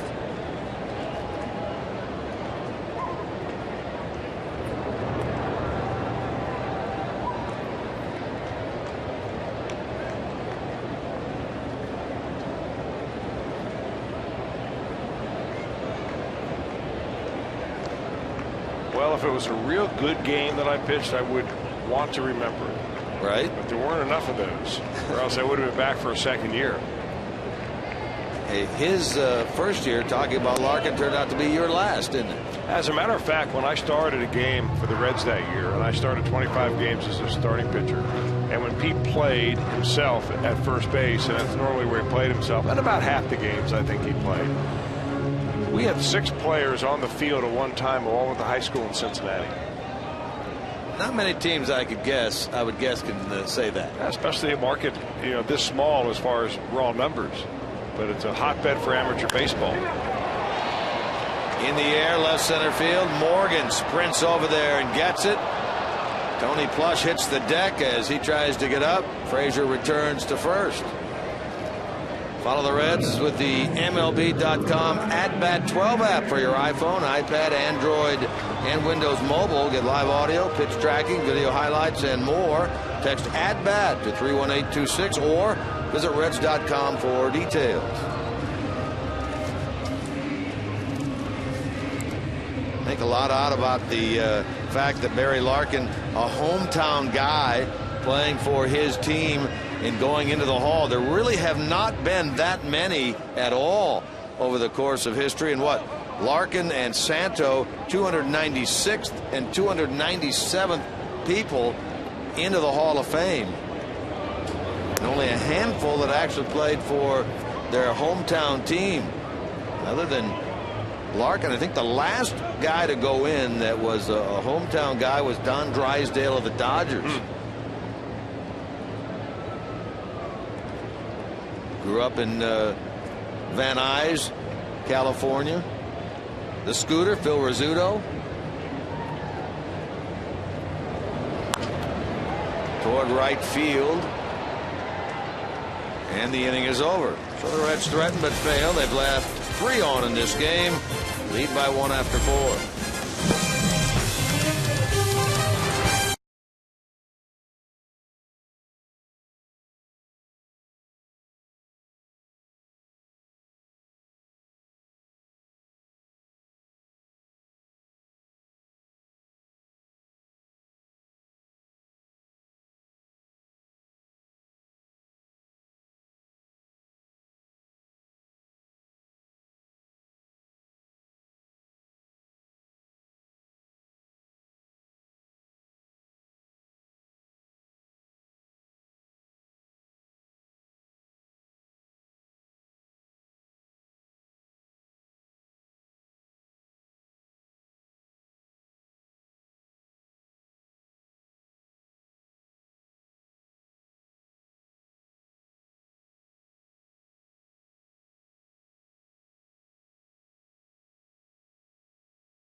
Food Group, creating great dishes together with the food service industry for over 30 years. By your Cincinnati and Northern Kentucky Toyota dealers. For over 30 Toyota offers available now, visit buyatoyota.com, including mobile, and by AT&T, the nation's largest 4G network. AT&T, rethink possible. 2-1 Reds. We play into the 5th inning here at Great American Ballpark. Let's go back to that AT&T trivia question. Who was the Reds starting pitcher in Hall of Famer Barry Larkin's Major League debut game, August the 13th, 1986? Hey, Chris Welsh. That's one of those games, as I recall, that I do not want to remember. As you did get the start. Yeah, one of the 24 starts you made for the Reds that year. Actually, my second start after knee surgery.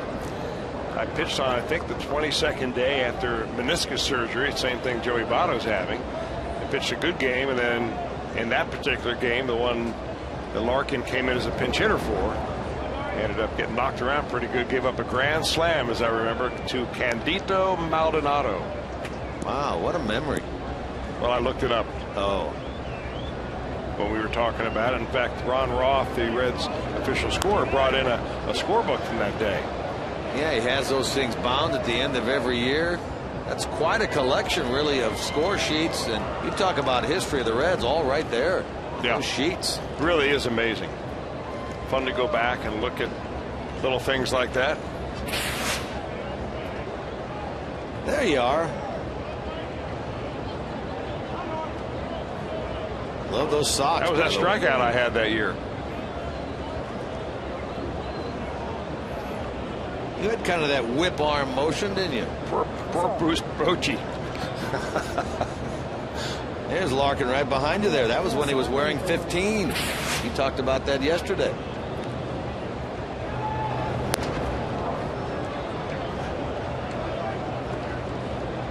Came up wearing 15, eventually switched to 11. Actually, the odd thing is that his competition at shortstop was Kurt Stillwell, and Stillwell had number 11. Right. Yeah, there was quite an internal debate in the Reds as to who would win out of that shortstop position. Who did the Reds like more? Kurt Stillwell, switch hitter, nice little shortstop, or Barry Larkin? I think they made the right choice. History tells us they did. Still went on to have a 9-year major league career, most of it with Kansas City after he was traded away by the Reds. All-star, in fact, that first year away from the Reds in 1988, KC. But not Hall of Fame caliber.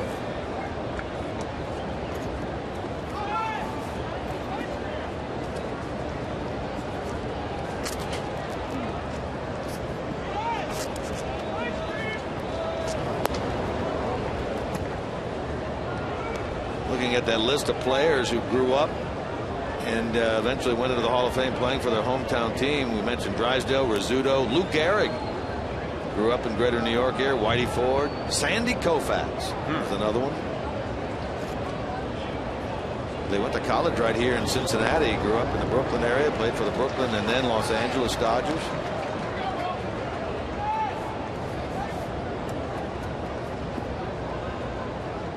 Morgan 1 for 2. He bats here in the 5th with 1 out.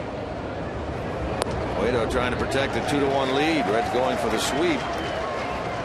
Swept a 4-game series here earlier this year against Atlanta. Swept a 3-game set against Cleveland. Went on the road and swept that series at New York against the Mets. And more recently in this homestand, swept the Cardinals. Now trying to do that to the Brewers. Nice comeback right there by Johnny Cueto. Got down the count 2-0 to Morgan, and Morgan ends up striking out. A key pitch in that was the 2-1 pitch, which was the high fastball, and he sets up that slider perfectly.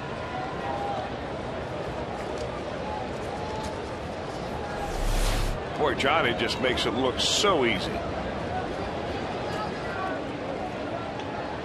This is how he likes to face Braun, with the bases clear. 2 out.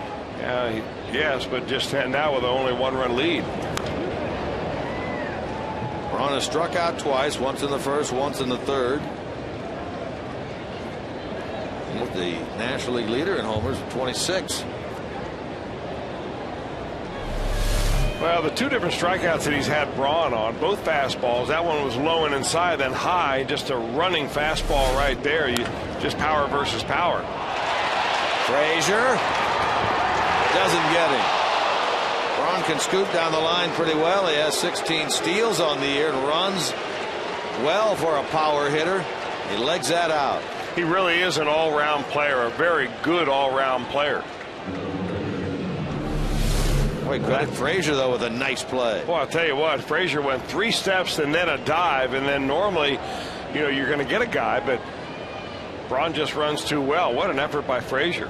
Really been amazing, hasn't it? The maturity that we've seen from him at third just in the time he's been up here this season. The guy's a gamer. I mean, Todd Frazier really believes when he takes the field that he can make every play, hit every pitcher, and the good thing is that when he doesn't make every play or hit every pitcher, he doesn't let it get him down. He just comes back the next day ready to go again. Chance for the Brewers here with Ramirez, but Cueto gets him to pop it up, and a basket catch. The Say Hey Kid out in center by Chris Heisey ends the top of the 5th.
Minutes before every game. That's with Reds Live, presented by Ray St. Clair Roofing here on Fox Sports Ohio.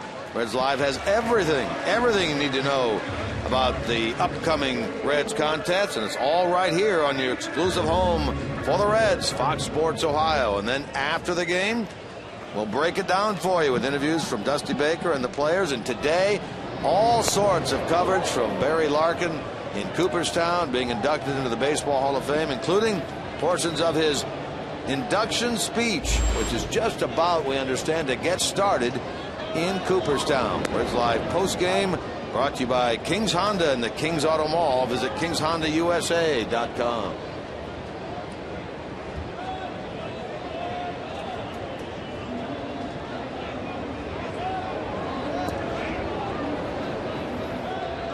Cueto trying to get something started for the Reds here in the bottom of the 5th. All the scoring in this game came in the 3rd. Brewers get a 2-out RBI single by Ramirez that scored Aoki to take their first lead of this series, 1-0. Reds bounce back with 2 in the bottom. A 1-out single by Heisey. A stolen base. A base hit by Valdez tied it. An errant pickoff throw by Fires to first, and Valdez to third. A sac to center by Phillips gave the Reds the lead. Cueto is tagged out there, so twice he's been put out by the pitcher. Leadoff man gone. Back to the top now in Heisey. Reds fans, if you are looking for a quick and delicious meal the whole family will enjoy, how about JTM's Meatball Sub Kits? Pick one up today at the local grocer's freezer. JTM, let's create great dishes together with Chef Rob LaFont.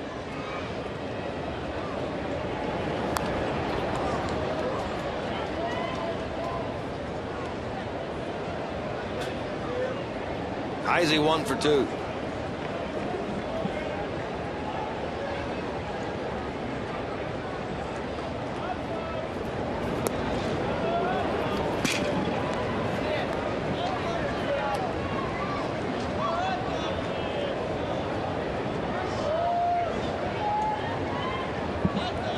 Reds hang on to defeat Fiers. It would be his first road loss. That's being called up to the big leagues. He's 2-0 with a sub-1 ERA away from Miller Park this year in 3 starts. Well, you would think going into the ball game that it's a matchup that he would like. First of all, the Reds have never seen him. Number 2, he's very tough on right-handers, and of course the Reds are always running out a very right-handed laden lineup. Yeah, he's much like Cueto in that area in terms of against righties, isn't he? Batting average under 200. Of course, a much smaller sample size for Fiers and Cueto.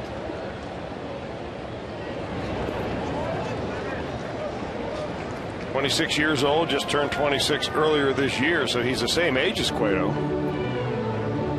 6'2", 195 pounds. He was born in Hollywood, Florida. Went to Nova Southeastern University down in South Florida.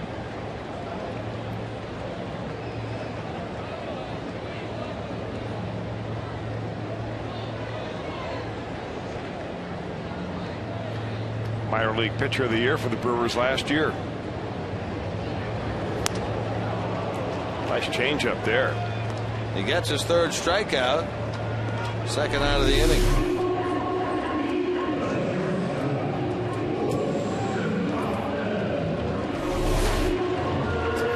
Well, a lot of fastballs this afternoon. You see up here in this part of your screen the percentage of fastballs that he throws versus off-speed pitches. That's one of the rare changeups he threw right there to Chris Heisey. But you throw 74, 75% fastballs, and you believe in that number 1. And he's not overpowering. I mean, there's a fastball at 86 miles an hour. There's a lot of high school kids that can ride it up there that fast. Well, he's yet to have a 1-2-3 inning. 2 outs deep into this one, the bottom of the 5th. Valdez, a big hit his last time. Hit that tied the game at 1.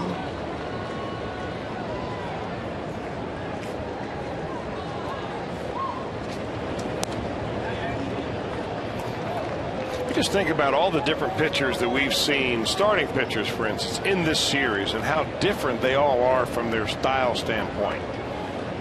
You know, Fiers is much different than Johnny Cueto, who's got more of a turning action. Fiers tilts. Last night, big high long leg kick from Bronson Arroyo, flipping up those 72-mile-an-hour curveballs. Then you have Giovanni Gallardo, who's more of a long arm pitcher, but instead of throwing more curveballs, he threw more sliders. It's just not just one way to pitch.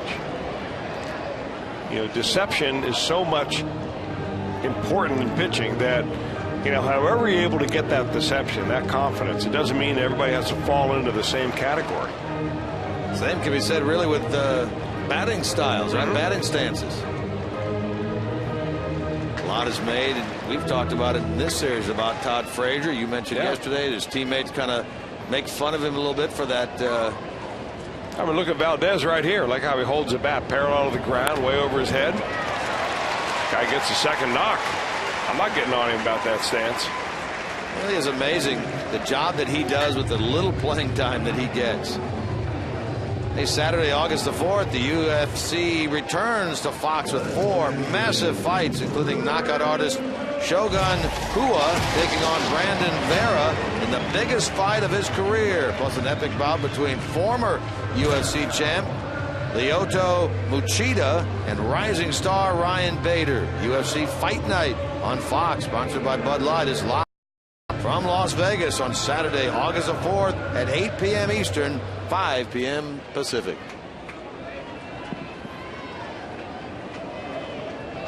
Phillips with 2 outs, so the 1-2-3 inning still eludes Mike Fiers in this game. Phillips hits this ball very well towards center, but Morgan going to chase it down to retire the side. Brandon had a hit his first time, sac fly his last time, final out of this inning this time.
Larkin, indeed. A lot of Larkin jerseys around here. A lot of Larkin jerseys today up in Cooperstown. He is speaking as we speak. And I guess we were debating earlier as to who he had introduced him. And Joel Luckup tells us that there was an introductory video voiced by former teammate Eric Davis that introed Barry Larkin up in Cooperstown this afternoon. He and the late Ron Santo going in today. Santo, the longtime Cubs player. Yeah, you know, the only reservation I have about this Hall of Fame ceremony today is the fact that Ron Santo was not inducted into the Hall of Fame while he was alive and able to enjoy the day. Just a shame. His wife Vicky was going to speak for him today. A lot of people know him now more as the broadcaster of the Cubs for years and years. Lost both legs to diabetes.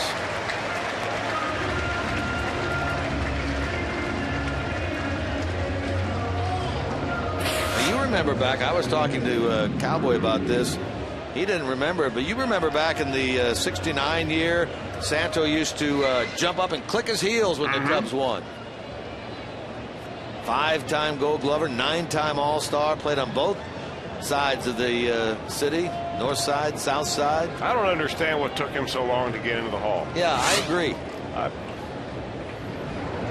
I mean, his numbers didn't get any better after he retired. I think I heard Pete Rose say that he did a comparison between Santo and Brooks Robinson. And he said the only number that Robinson had better than Santo was the Gold Gloves. He said offensively he was really a better player.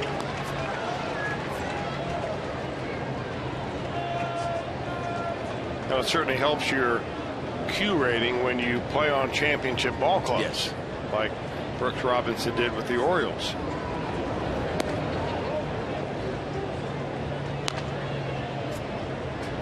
Of course, yesterday, and they changed this. I'm not sure if it's this year or maybe last year was the first year. The broadcast wing, the writers wing, they were inducted yesterday. Tim McCarver went in as the Ford C. Frick Award winner. Beach is retired for the third time. He's now 0 for 9 in this series. Reds fans, would you like to support the Reds Community Fund and have some fun playing wiffle ball in the process? How about taking part in this year's 6th annual Reds Community Fund Wiffle Classic, coming up on Saturday, July the 28th in Mason? That's a week from yesterday. To register your team and learn more, visit reds.com/summerwiffle.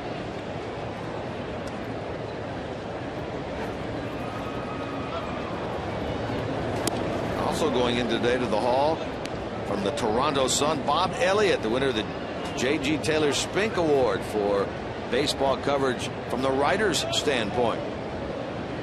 They changed that. Those two were inducted or honored yesterday. Not like, for instance, when Marty went in, it was on the same day as Sparky and Tony Perez.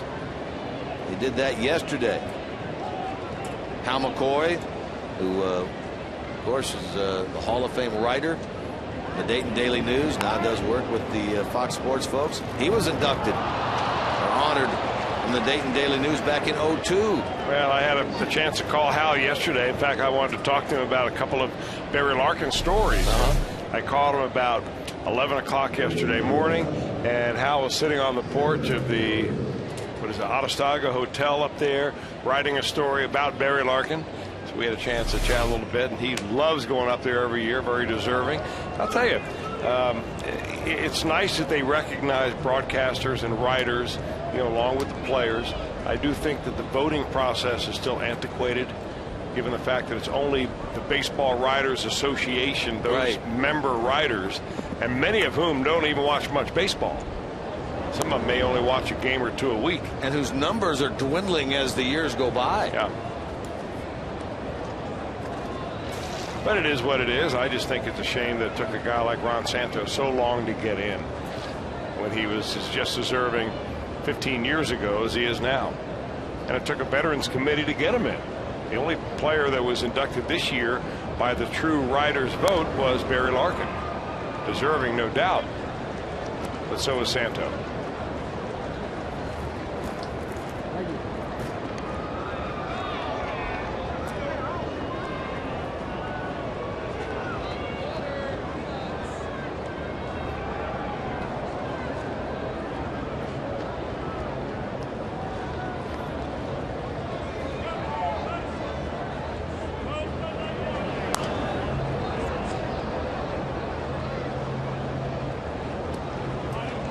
Cueto, after a slow start in terms of pitch efficiency, has really picked up the pace. He's only at 103 pitches now and out away from getting through the 6th. He had a 30-plus pitch inning in the first inning of this game.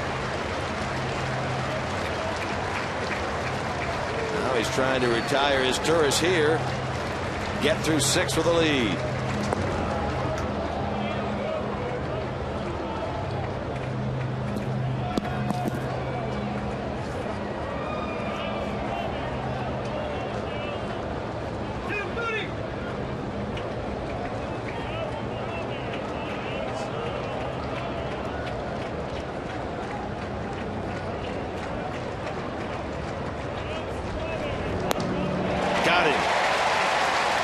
Johnny gets number 8. Pardon me, number 9, and that matches a season high for the big right-hander. He gets the K and the lead intact as we head to the bottom of the 6th.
Northwest Ohio has been brought to you by Cincinnati Children's, ranking 3rd in the nation again in the U.S. News and World Report's 2012 Best Children's Hospitals, and by the dependable, long-lasting Chevy Silverado and your Tri-State Chevy dealers. Barry Larkin speaking right now at Cooperstown, looking dapper in it looks like a dark gray suit, white shirt, red tie, as you would expect. Speaking to the throngs up there, being inducted into the National Baseball Hall of Fame in Cooperstown. Here, Reds lead 2-1, bottom of the 6th, going for the sweep of this series. Mike Fiers back to work. He's not walked anybody. He struck out 3. He's actually done a pretty good job this afternoon. He's held the Reds to just 5 hits through his 5 innings. In fact, the Reds have right now being out hit by the Brewers. Jay got under this and pops it up. Long way out there, and finally is Turris, the shortstop, right in front of Nyjer Morgan, makes the catch. So 1 out. We talked a lot about Barry Larkin, Chris, going in today, along with Ron Santo posthumously. But next year it's going to be an interesting potential class of players. Who we got coming up? You've got Bonds, you've got Clemens, Mike Piazza, you got Sammy Sosa, Curt Schilling, Craig Biggio, among others. But those are some of the big names that could potentially go in the class of 13. That'll be interesting to see how the voters, remember it's the Baseball Writers of America, decide to treat those players who have been involved in steroid and performance enhancing drugs. Bonds, Clemens, Sosa, certainly. Some have gone on record saying, I'm not going to vote for them, period. Right. It'd be interesting to see what happens. And others have said, hey, they've not taken any of their records away. They're still there. Yeah. Thus, I can vote for them. And we'll see. Again, that's next year's class. It's a big name. The all-time home run leader, Bonds, Roger Clemens, 7-time Cy Young Award winner. We can forget the duel in 1998, home run-wise, between Mark McGwire and Sammy Sosa. Curt Schilling recently was in the news from a non-baseball standpoint, that bankruptcy that his company filed, video game company that he's involved in. Craig Biggio, longtime Astro, all on the ballot next year. You, now they all can't go in 1 year because it all goes by percentage of votes. 75%. Right. Well, in my book, Bonds and Clemens are no-brainers. Okay. I look a little harder at Piazza, Sosa, Schilling, and Biggio. Biggio is a Hall of Famer in my book as well.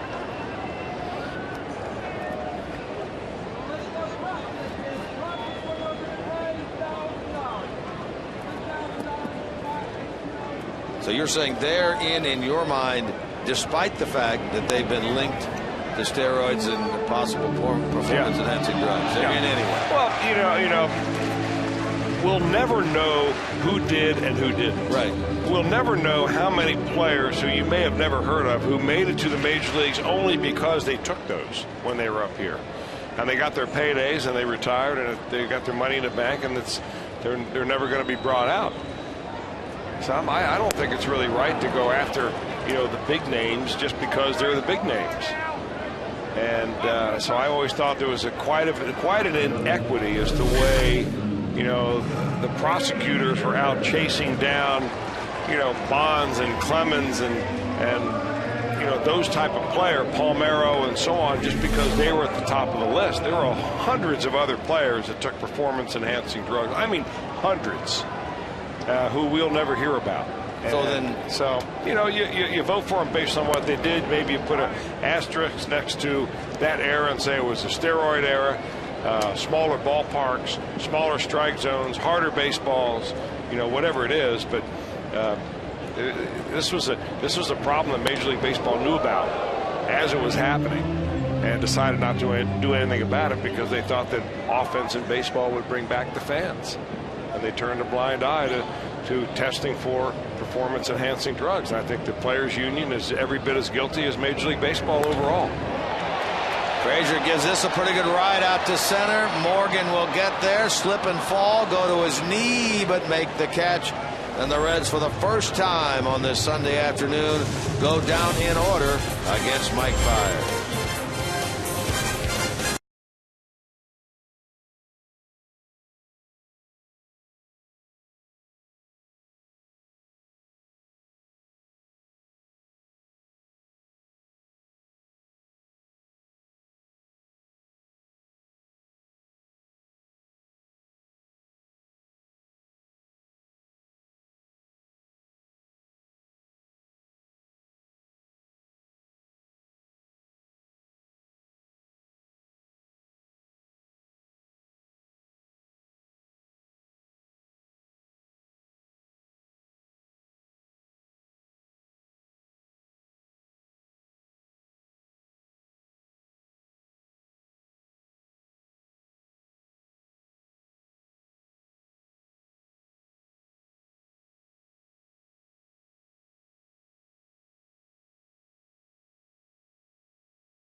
Johnny Cueto is equal to his season high in terms of strikeouts with 9. He had fanned 9 Twins back on the 23rd of June. He struck out 9 Brewers here today. Only 1 walk, and remember that was an intentional walk back in the first inning.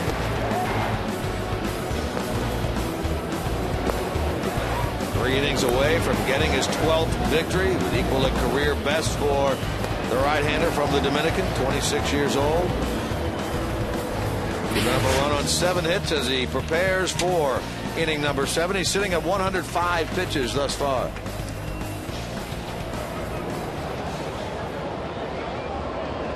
George Gutierrez appears for the first time in this series as a pinch hitter.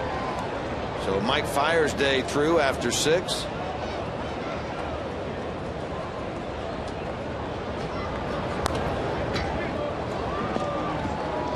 Harris on the year at 220, 3 home runs, 12 runs batted in. He has a pinch hit home run this year. He's 6 for 20 coming off the bench.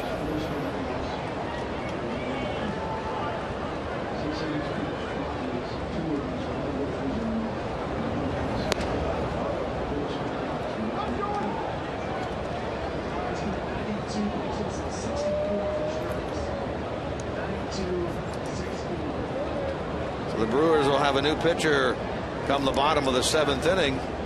Good outing for Mike Fiers again. Marks his 7th quality start in 9 starts for Milwaukee. 2 runs, 1 earned.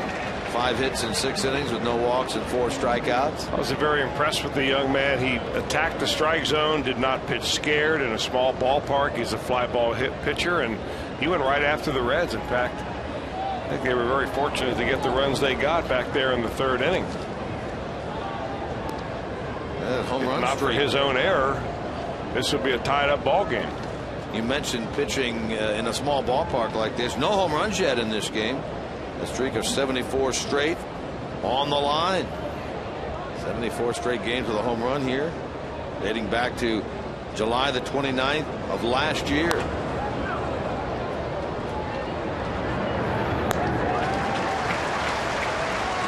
Pinch hitter retired there by Valdez. Top of the order now, and Aoki. Now the Reds go from here to Houston and then Colorado. The Brewers go from here to Philadelphia. That'll be an interesting series, and as much as who knows whether the rosters at the very beginning of the series will look the same at the end of the series.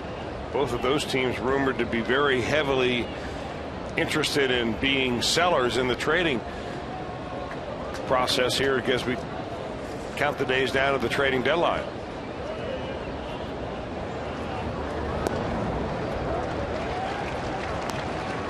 Come for the Reds, stay for more fun. Visit Mighty Mike at the Newport Aquarium, the biggest gator in the country.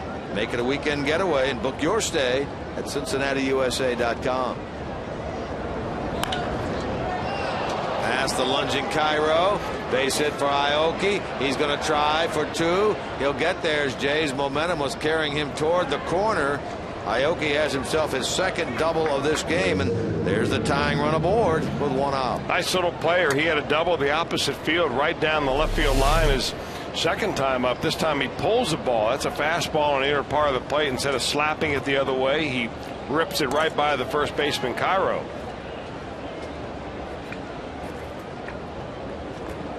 And now Cueto will bear down. He's sitting at 114 pitches. Reds have action in the pen. Sam LeCure gets up, starts to throw. He worked 2/3 of an inning last night. Nyjer Morgan 1 for 3 with a couple of strikeouts. This is going to move the runner up. Valdez has to hurry and gets Morgan at first. That one sounded like it went right off the end of the bat.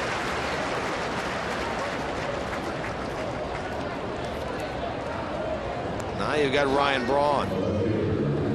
Tying run 90 feet away. Aramis Ramirez on deck.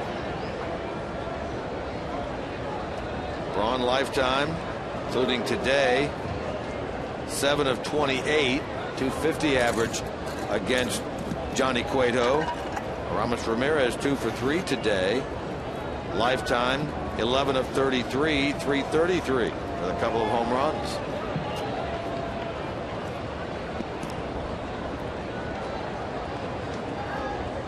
Braun a strikeout in the first, a strikeout in the third, an infield hit, and a hard ground ball to the left of the third baseman Frazier in the fifth.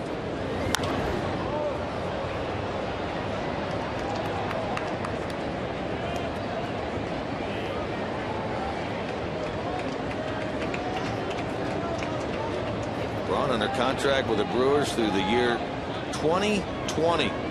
Signed a 5-year extension. Initial contract runs out in 15. He signed an extension through 2020. He's a Brewer for life. Out of the University of Miami.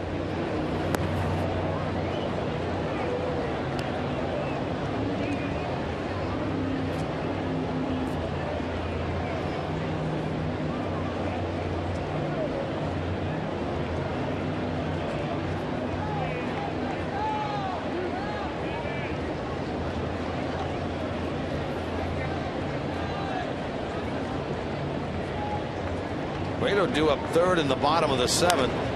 He jams Braun here and gets a lazy fly ball into center. It's a heck of a piece of work right there.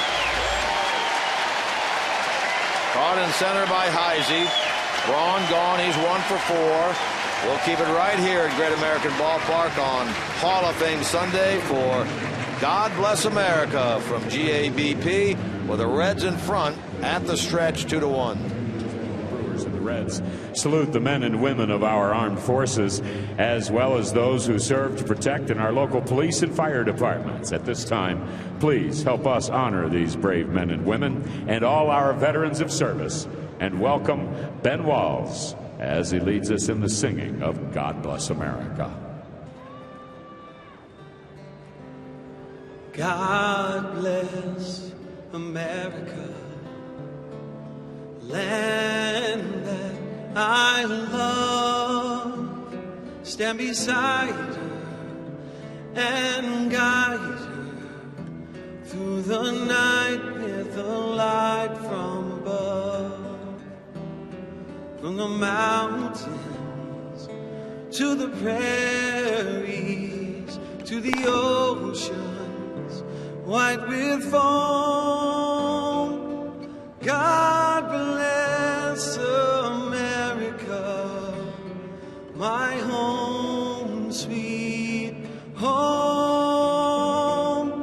God bless America, my home, sweet home.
Lead it off. New pitcher on, Johnny Cueto. Boy, he did a great job there getting through that 7th inning. Aoki doubled. He was able to get Morgan on a ground ball, Braun on a fly ball, lead intact. He's due up 3rd in this frame. Meanwhile, new pitcher on for Milwaukee. This is Cameron Lowe. Sinker, slider, big tall guy. Get a lot of ground balls if he's on his game. Worked in the first game of the series here on Friday. 1 inning, 1 hit allowed. He worked the 8th following the 7 innings for the starter Estrada. Andrusic now up and throwing in the Reds pen. Would you figure that Cueto is finished? I would probably think so, yeah.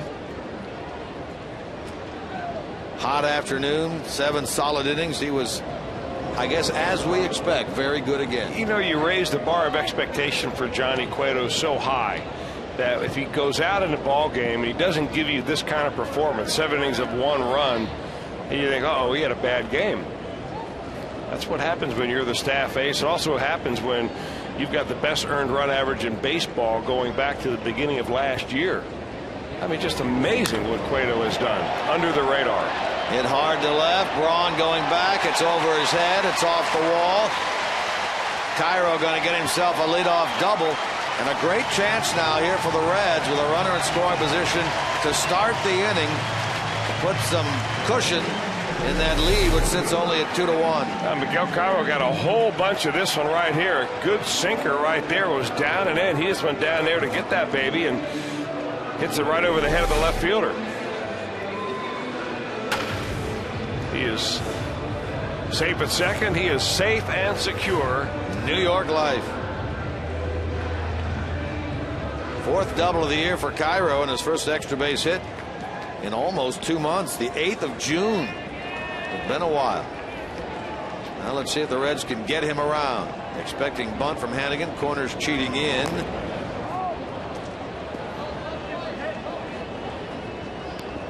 It should be a little easier challenge here for Brian Hannigan in as much as it's not a forced play of third. So the Brewers have not put a play on. We've seen both teams fail earlier in this series in first and second bunt situations to get the runner over. Ramos Ramirez goes through to the defensive signs for everybody in the infield. Then he goes in to tell Cameron Lowe what the signs mean.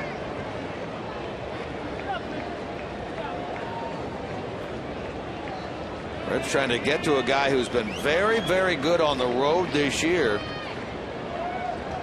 A 1.31 ERA on the road, 6+ at home. A little confusion there, almost led to a non-out, but they do get Hannigan at first. That'll go 1-3. First between the pitcher and the catcher, and then Hart wasn't quite ready. It didn't look like to take that throw. Now a good bunt by Ryan Hannigan right there. Lowe's got to pick up fire at the first, and I'm not sure what Hart was doing down there, what side of the bag he was on. Looks like he was going to go to the foul side of the first base bag, but then eventually got that ball, so they get the runner over. And now we'll see if the pinch hitter Xavier Paul can get him in.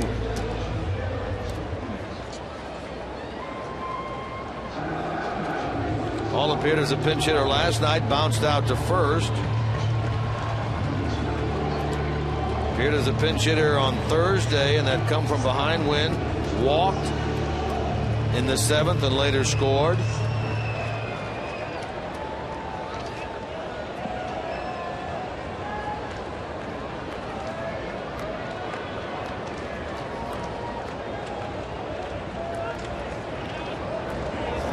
So he's still looking for his first Reds hit. Made his Reds debut on Wednesday, flying out to center field. Former Dodger, former Pirate.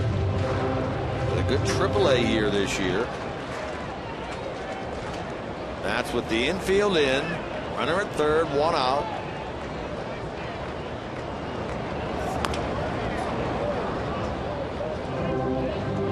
Hitting here for Cueto, who goes 7. He had 1-1-2-3 inning. That was the second. Gives up a run on 8 hits. 1 walk. It was intentional. Equaled his season best with 9 strikeouts. And the ERA would started at 2.28, which was second best in the National League going into today. Now sits at 2.23.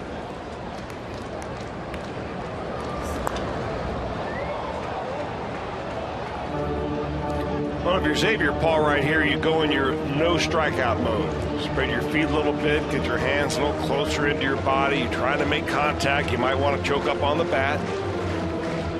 Strikeout kills you. I mean, put the ball in play. You've got the infield in. You've got a much better chance of pushing that ball through the infield, or even a lazy fly ball to center field is good for a run. Yeah, that's what Phillips did back in the 3rd. Paul trying to do here. But he does not as he strikes out for out number 2. That is a huge, huge strikeout for the Brewers.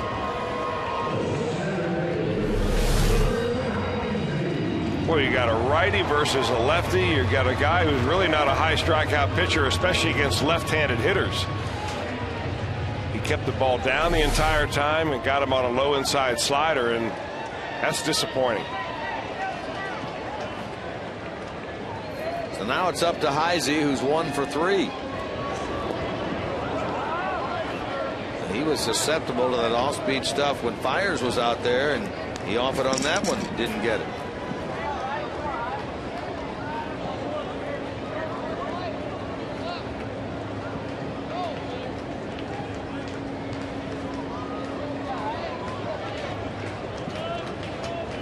Reds have been out hit 8-6, but lead 2-1 here in the bottom of the 7th.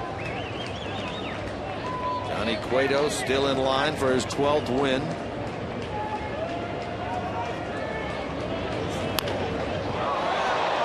Close, but a foul ball.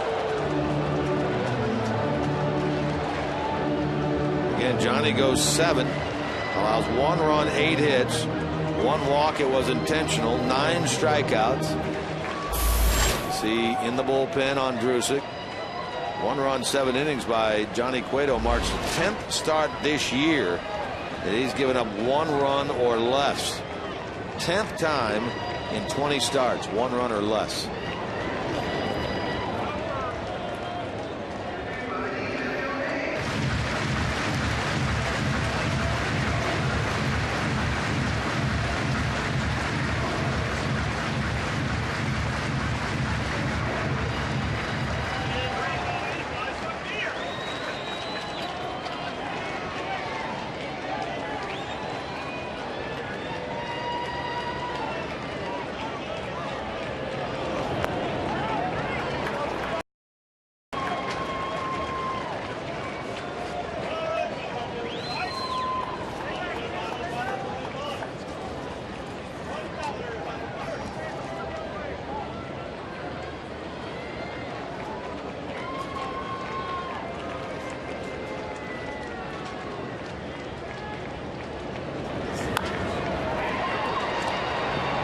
As Turris makes the play, Heisey out. Lowe does a good job of working around the leadoff double by Cairo. So into the 8th we go.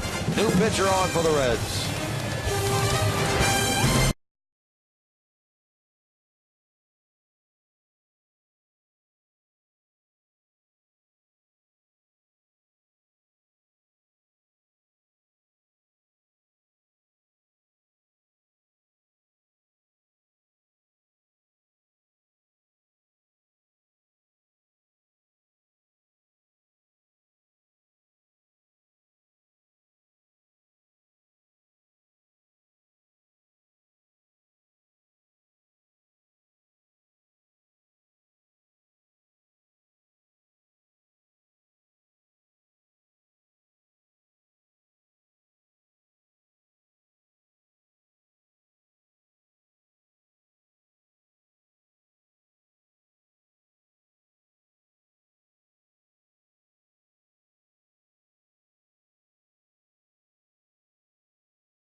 Ballpark, and Sunday, August the 5th, you can cheer on the Reds at half price with the Meyer Family Day deal. One member of the family purchases a full price ticket. They'll get the option to purchase 3 additional tickets at half price. Plus, the first 8,000 youngsters, 14 and younger, get a Brandon Phillips backpack thanks to Cincinnati Bell. For tickets, call 513-381-REDS. Visit select Kroger locations or reds.com/family today. Some restrictions do apply. August the 5th, the next Sunday that the Reds are home, that's the final game of that big 3-game showdown with the Buccos, the Pittsburgh Pirates. Meanwhile, trying to protect a 2-1 lead. New pitcher off of the Reds, Logan Andrewson. Well, the Brewers went with their tall guy out of the bullpen, Cameron Lowe. He's about 6'8", so Dusty Baker decided to go with a big guy as well. Logan Andrewsic, 6 feet 8 inches tall, from Shiner, Texas. 43rd game for the big right-hander. 5th time this year he has come in back-to-back games. He pitched a 1-2-3 inning last night. And let's hope he can hang a 0 on the board right here and preserve this lead for Johnny Cueto. He gets Ramirez to get it started. And Cueto did a great job of getting Braun with a tying run at 3rd and 2 out in the 7th to preserve the 2-1 lead. Turn it over to Andrewsic here.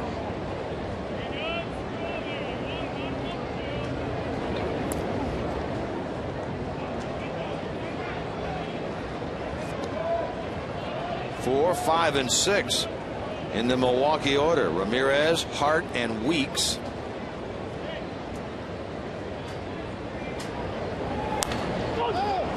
And a pop-up. Valdez makes the play for out number 1. This fall, make sure to tune in every Saturday morning for Game Time with Urban Meyer. Before the kickoff, Coach Meyer will preview every opponent, give you the inside information on the Buckeyes' preparation for their upcoming game. It's Game Time with Urban Meyer every Saturday this fall on Fox Sports Ohio. First pitch swinging, hard to third, and 2 men out.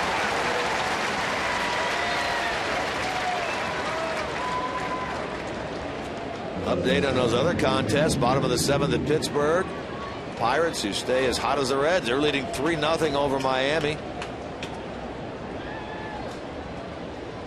Cardinals, they lead 4-0 in the 4th at home over the Cubs. The Nationals, they are leading their game 8-2 in the 6th over Atlanta. Pittsburgh gets a big blast from Pedro Alvarez in their game, a 2-run home run. First hit in the series there for weeks. He has been very, very quiet. Yeah, he had been 0 for 9. Gets a single there. Still in all, with us to 1-run lead. That's the tying run on now with 2 out for Martin Maldonado.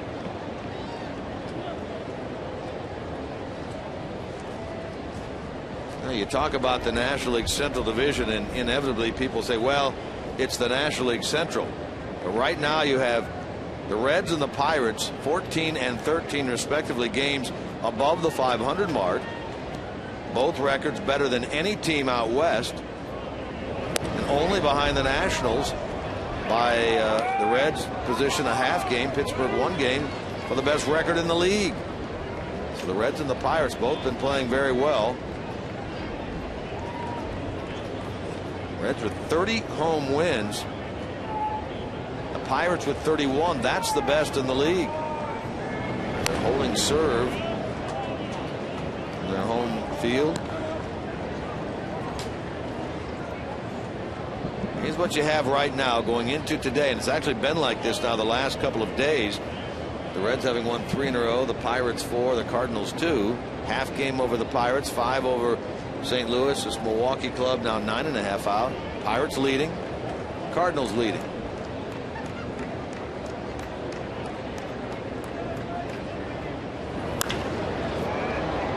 Down in front of Ludwig, so back-to-back 2-out singles by the Brewers. Will bring the switch hitting is Turris to the plate. Tying run in scoring position. Yeah, it looks like in the last 2 at-bats, Logan Ondrusek went with the hitter's strength, which is a low inside fastball, on both of the early counts. That's what Ricky Weeks jumped on the first pitch he saw. That's what Martin Maldonado just lines into left field. So now is Turris, who had that triple back in the 4th inning. He does the same thing here, and the Brewers take the lead. Their lone run came in the 3rd. RBI hit by Ramirez. Ondrusek trying to get himself through trouble here in the top of the 8th. Looks like he's just overthrowing the ball just a little bit today. Maybe he doesn't feel as strong having been in the ball game yesterday, even though he didn't have a long inning. He pitched a 1-2-3 ninth.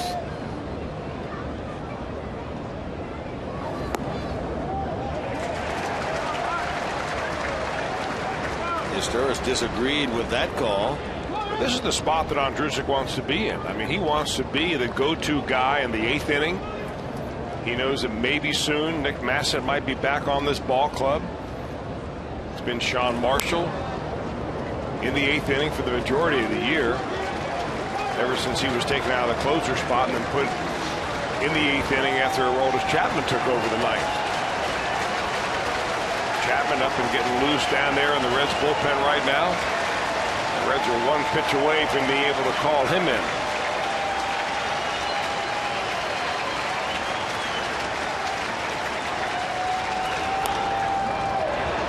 Phillips is under it. Inning over. Milwaukee is threatened. They've now left 10 men on in this game, but the Reds pitching in the end has prevailed 8 times thus far.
Larkin, 3 Gold Gloves.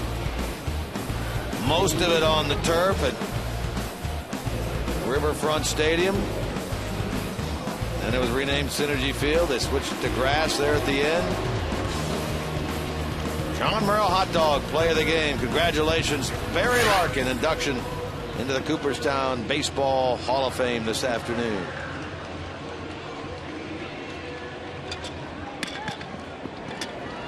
Reds come calling bottom of the 8th. Cameron Lowe gave up a hit, worked around that leadoff double in the 7th. Gets Valdez, Phillips, and Bruce here in the bottom of the 8th. Sean Marshall had been up and throwing in the Reds bullpen earlier. Chapman is up now.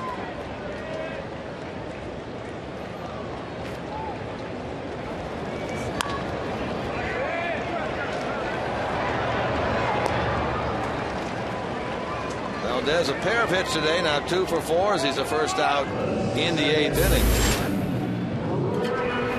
Here's Brandon.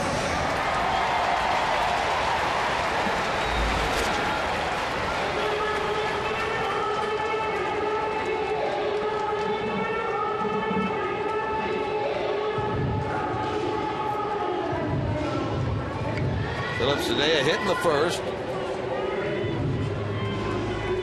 1 for 2 with a sacrifice fly.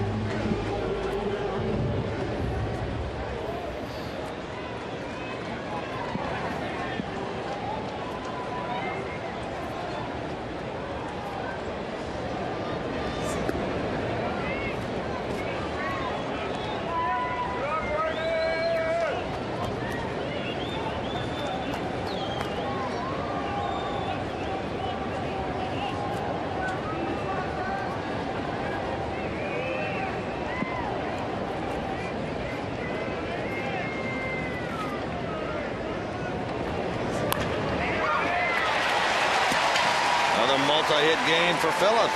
2 for 3 today. Let's see if the Reds can get him around. Yeah, he's been a big part of this offense. Obviously, put him in the number 3 spot, and you need his offense, but knocked in a run, a couple of knocks, and that is a little big insurance run, and Brandon Phillips out there at first base.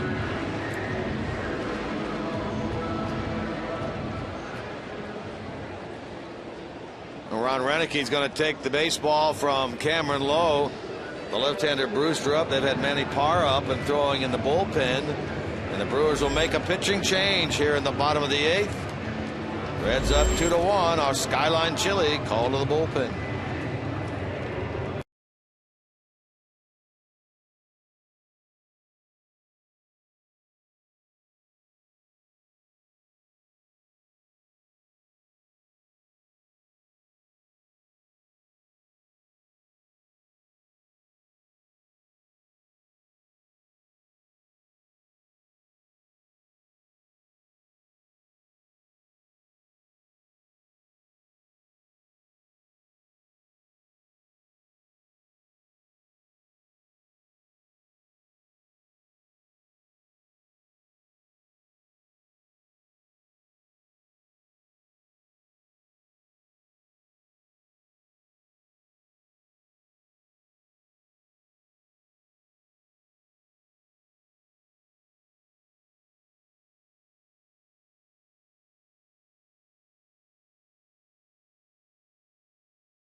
About Brandon Phillips with our Nissan drive of this game. It came in terms of a sacrifice fly back in the 3rd inning.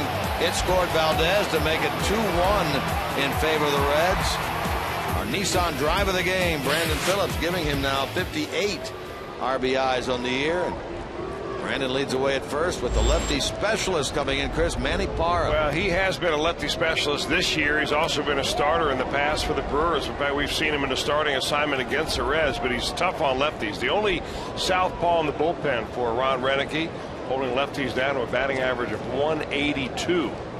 That's why he's in there to face Bruce, the only Reds lefty in the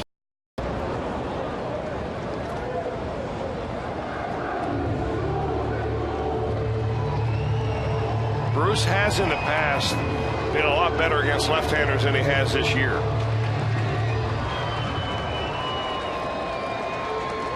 He has a home run in his career against Parra.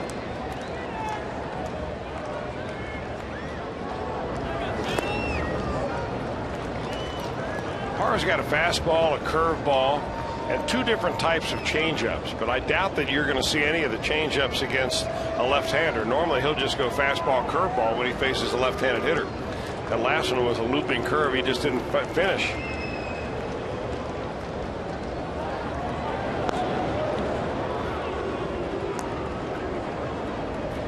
Not a great move to first base by Parra. And really the only time he's going to pick somebody off is if that runner happens to be stealing on that pitch. More of a caught stealing pickoff than it is an actual pickoff.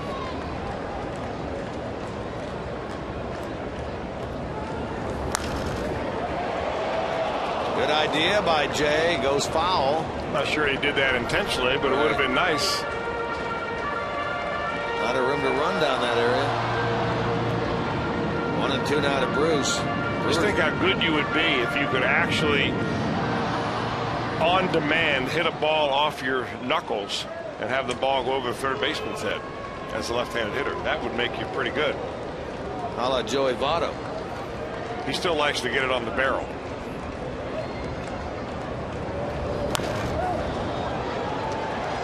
Weeks, they go to second, close, but out there for the second out of the inning. Brewers have a right-hander, John Axford, in their bullpen. Weeks had to back up on this ball because it was going to get in between hops. Otherwise, that's what made it close for Brandon Phillips. Actually, Phillips, watch him raise his hand right here. If he comes close to that ball, that might be interpreted by an umpire as interference. Now Ron Renicky out. He'll go to the home plate umpire, Mark Carlson, to make a double switch. But it's more Brandon being Brandon than really him trying to get the edge on the defense.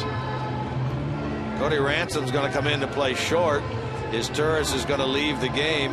John Axford's going to come on to face Ryan Ludwig here in the bottom of the 8th. Reds still protecting a 2-1 lead, trying to sweep this series against Milwaukee.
Hey Barry, congrats on the induction. You definitely deserve it.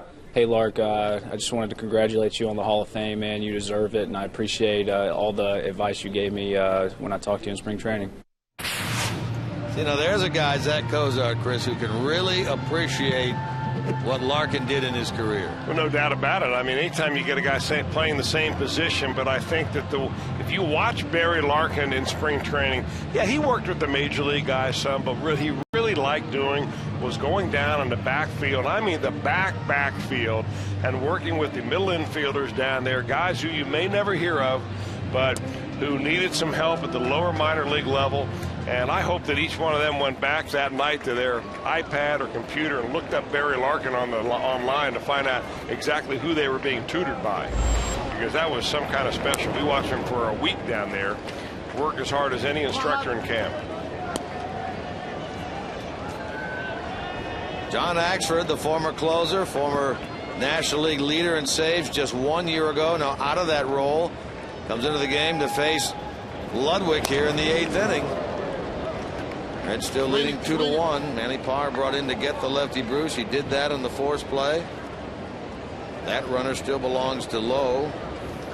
Ludwig today 0 for 3 in the series, 2 for 11. Chapman ready to roll in the top of the 9th.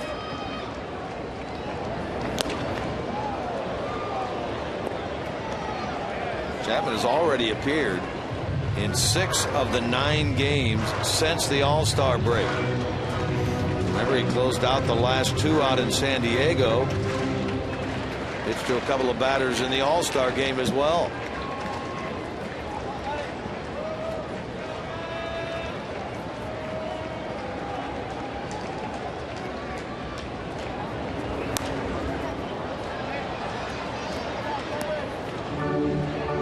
Well, the Brewers are asking themselves, what the heck is wrong with John Axford?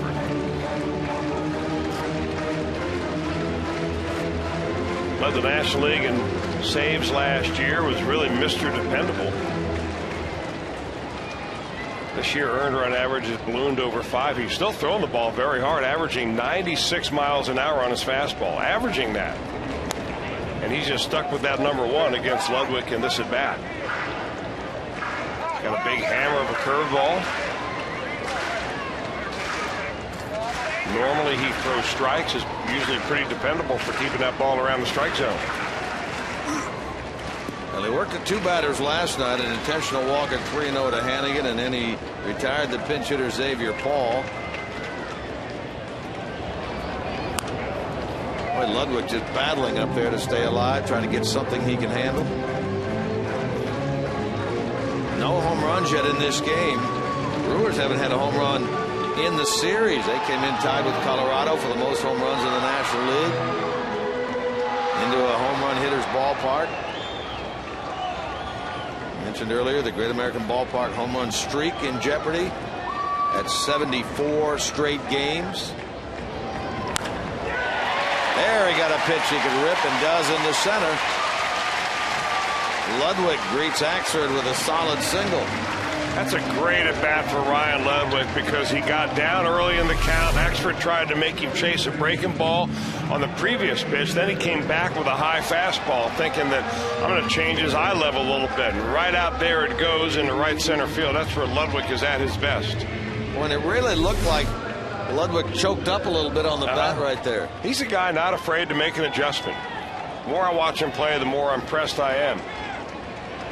So now it's Frazier, one of the offensive heroes on Thursday, with a big hit that gave the Reds a 7-6 lead in that improbable comeback against the D-backs. Oh, what a cut on that fastball. Man, he'd like to have that one back. 1 for 3 in this game.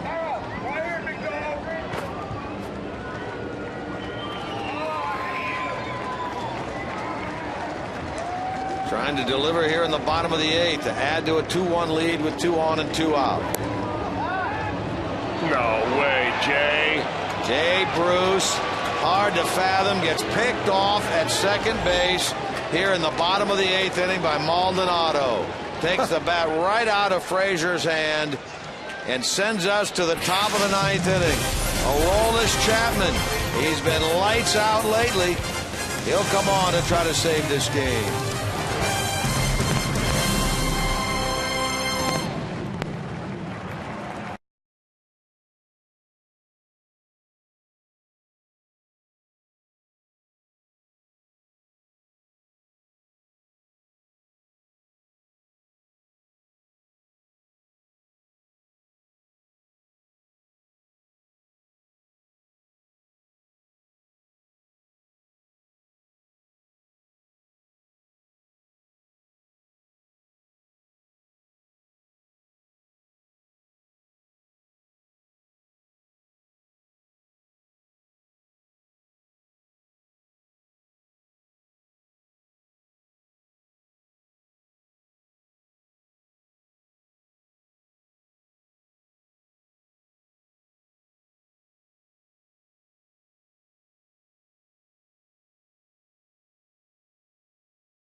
try to save number 17. He has been impressive in this series and really since the All-Star break.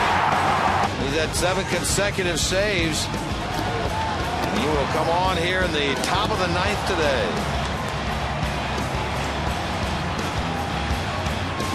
Well, the numbers for Aroldis Chapman are just simply ridiculous. I mean, when is the last time that you saw a guy, month of April, 0 earned run average, May, 0, June, yeah, blip up, but he still struck out 20 batters.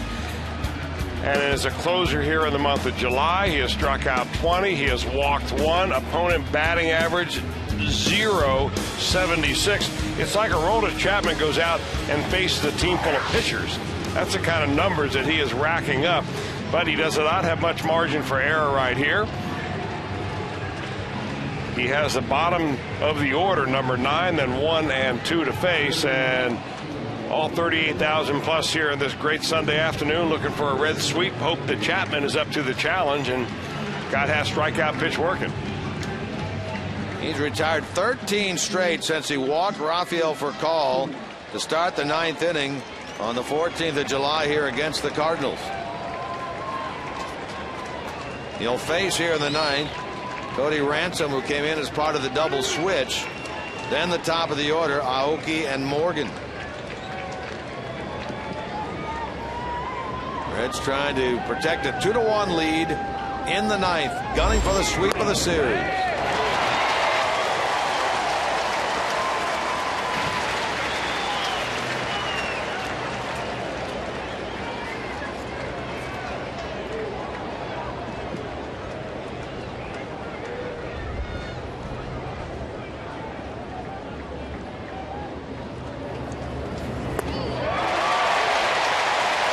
Then a slider. You're not kidding about that. That'll make this next fastball seem about 199. He has saved 5 of the 8 Reds wins during this homestand.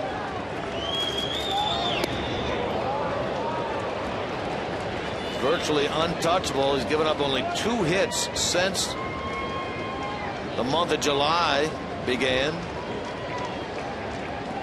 Only 18 hits and 44 2/3 on the year.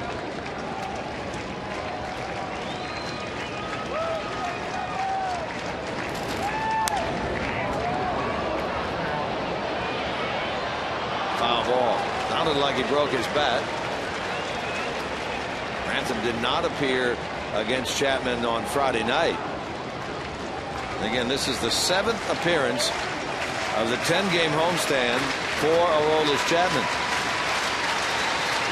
He had worked 2 consecutive days, was off yesterday, worked 1/3 of an inning on the 17th. That was the 2nd game of that Arizona series for the save.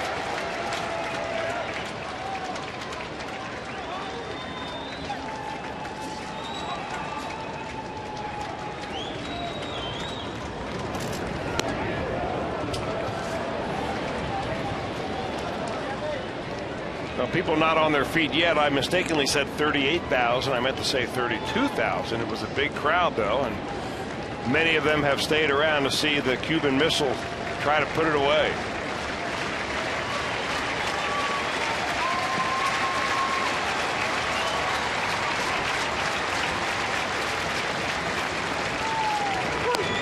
Got him.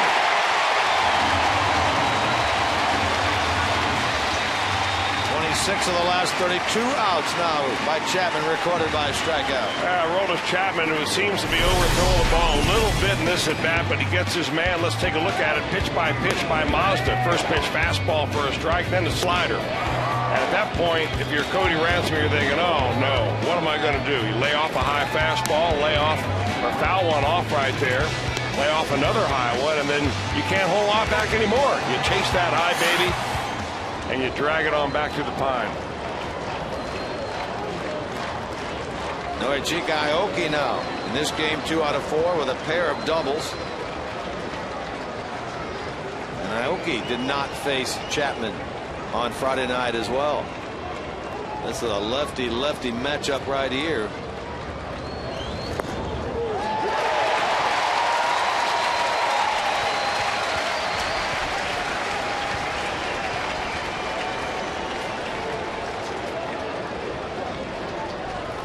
Lefty's hitting just 118 against Aroldis Chapman.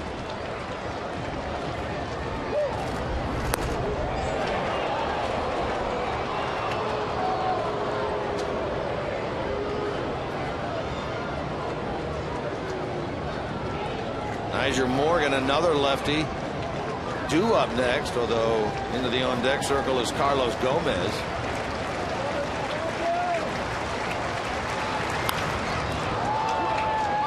Phillips down on a knee. Aoki retired. 15 straight batters now retired by Aroldis Chapman. Gunning for his 17th save. Now Gomez will be announced for Morgan.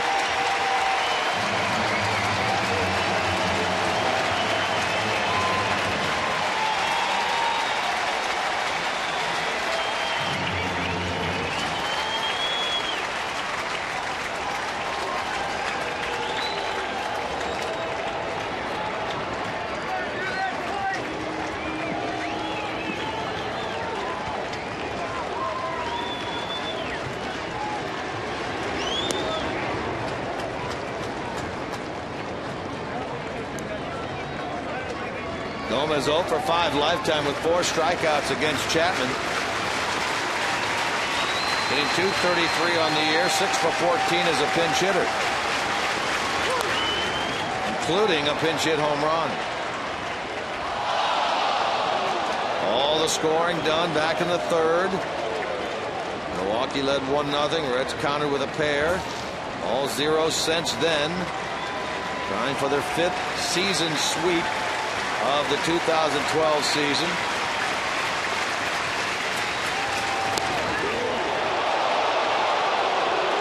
Trying to push their record to 15 games above 500 for the first time this year.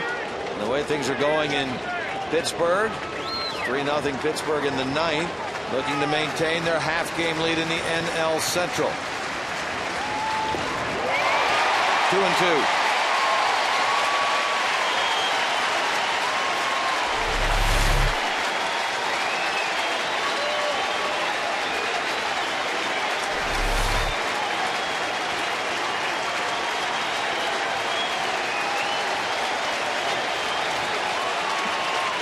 $32,000+ into it now.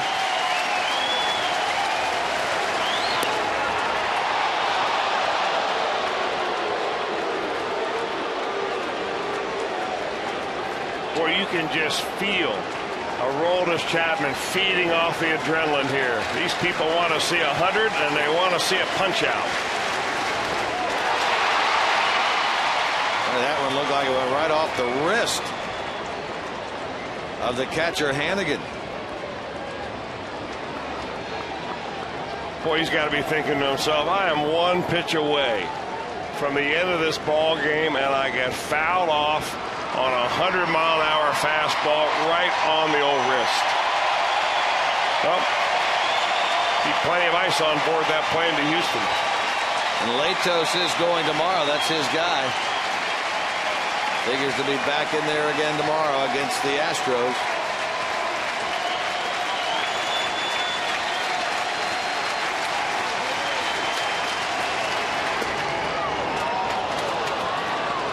Gomez draws the walk, ending a streak of 15 straight batters retired by Chapman, dating back to a week ago Saturday when he walked for call the Cardinals to start his 9th inning outing in that game. The tying run on, and it'll bring Ryan Braun to the plate. Braun, a strikeout victim against Chapman on 3 pitches in the 9th Friday night.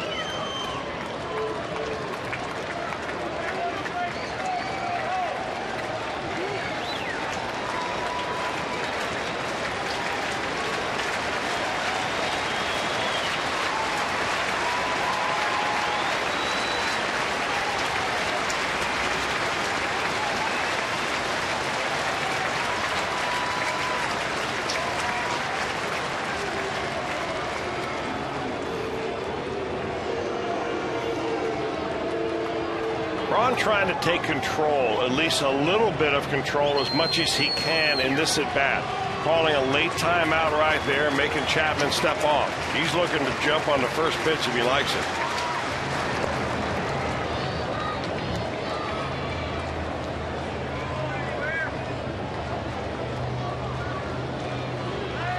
Reds are playing no doubles, outfield up against the wall out there.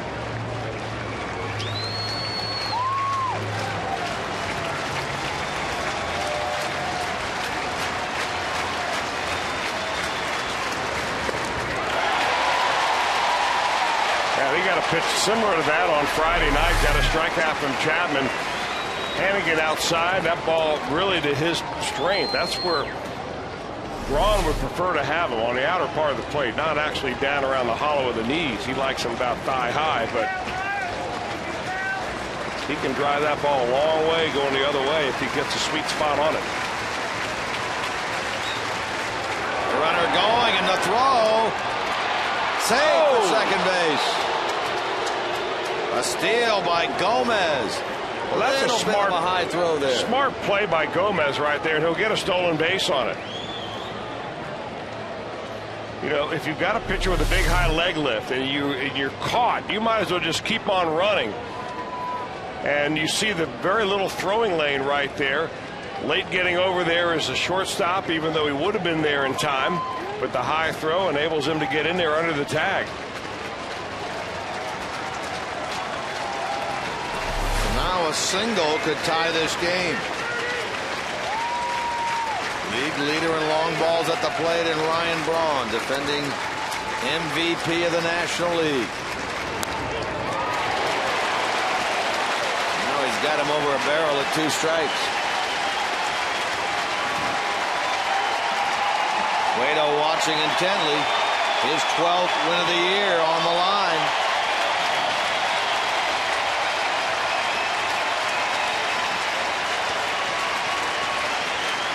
Boy, these fans are roaring now.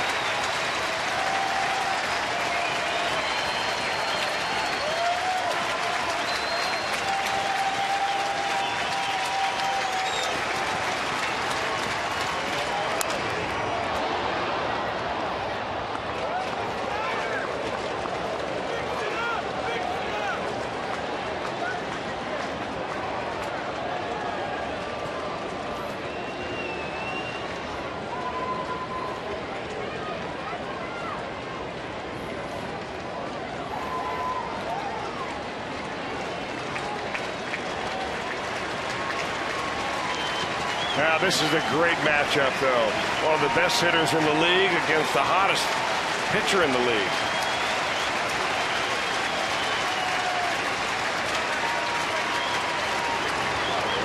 Got him. Slide out. Reds win. 2 times in this series, Braun was up there against Chapman. Both times he goes down swinging. He didn't get the hard stuff. He got the breaking ball. And the Reds win 2-1. Sweep the series over Milwaukee.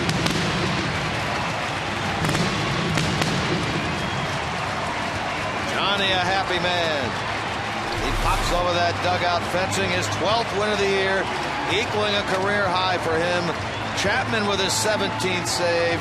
Reds go to 15 games above the 500 mark and maintain their half-game lead in the National League Central.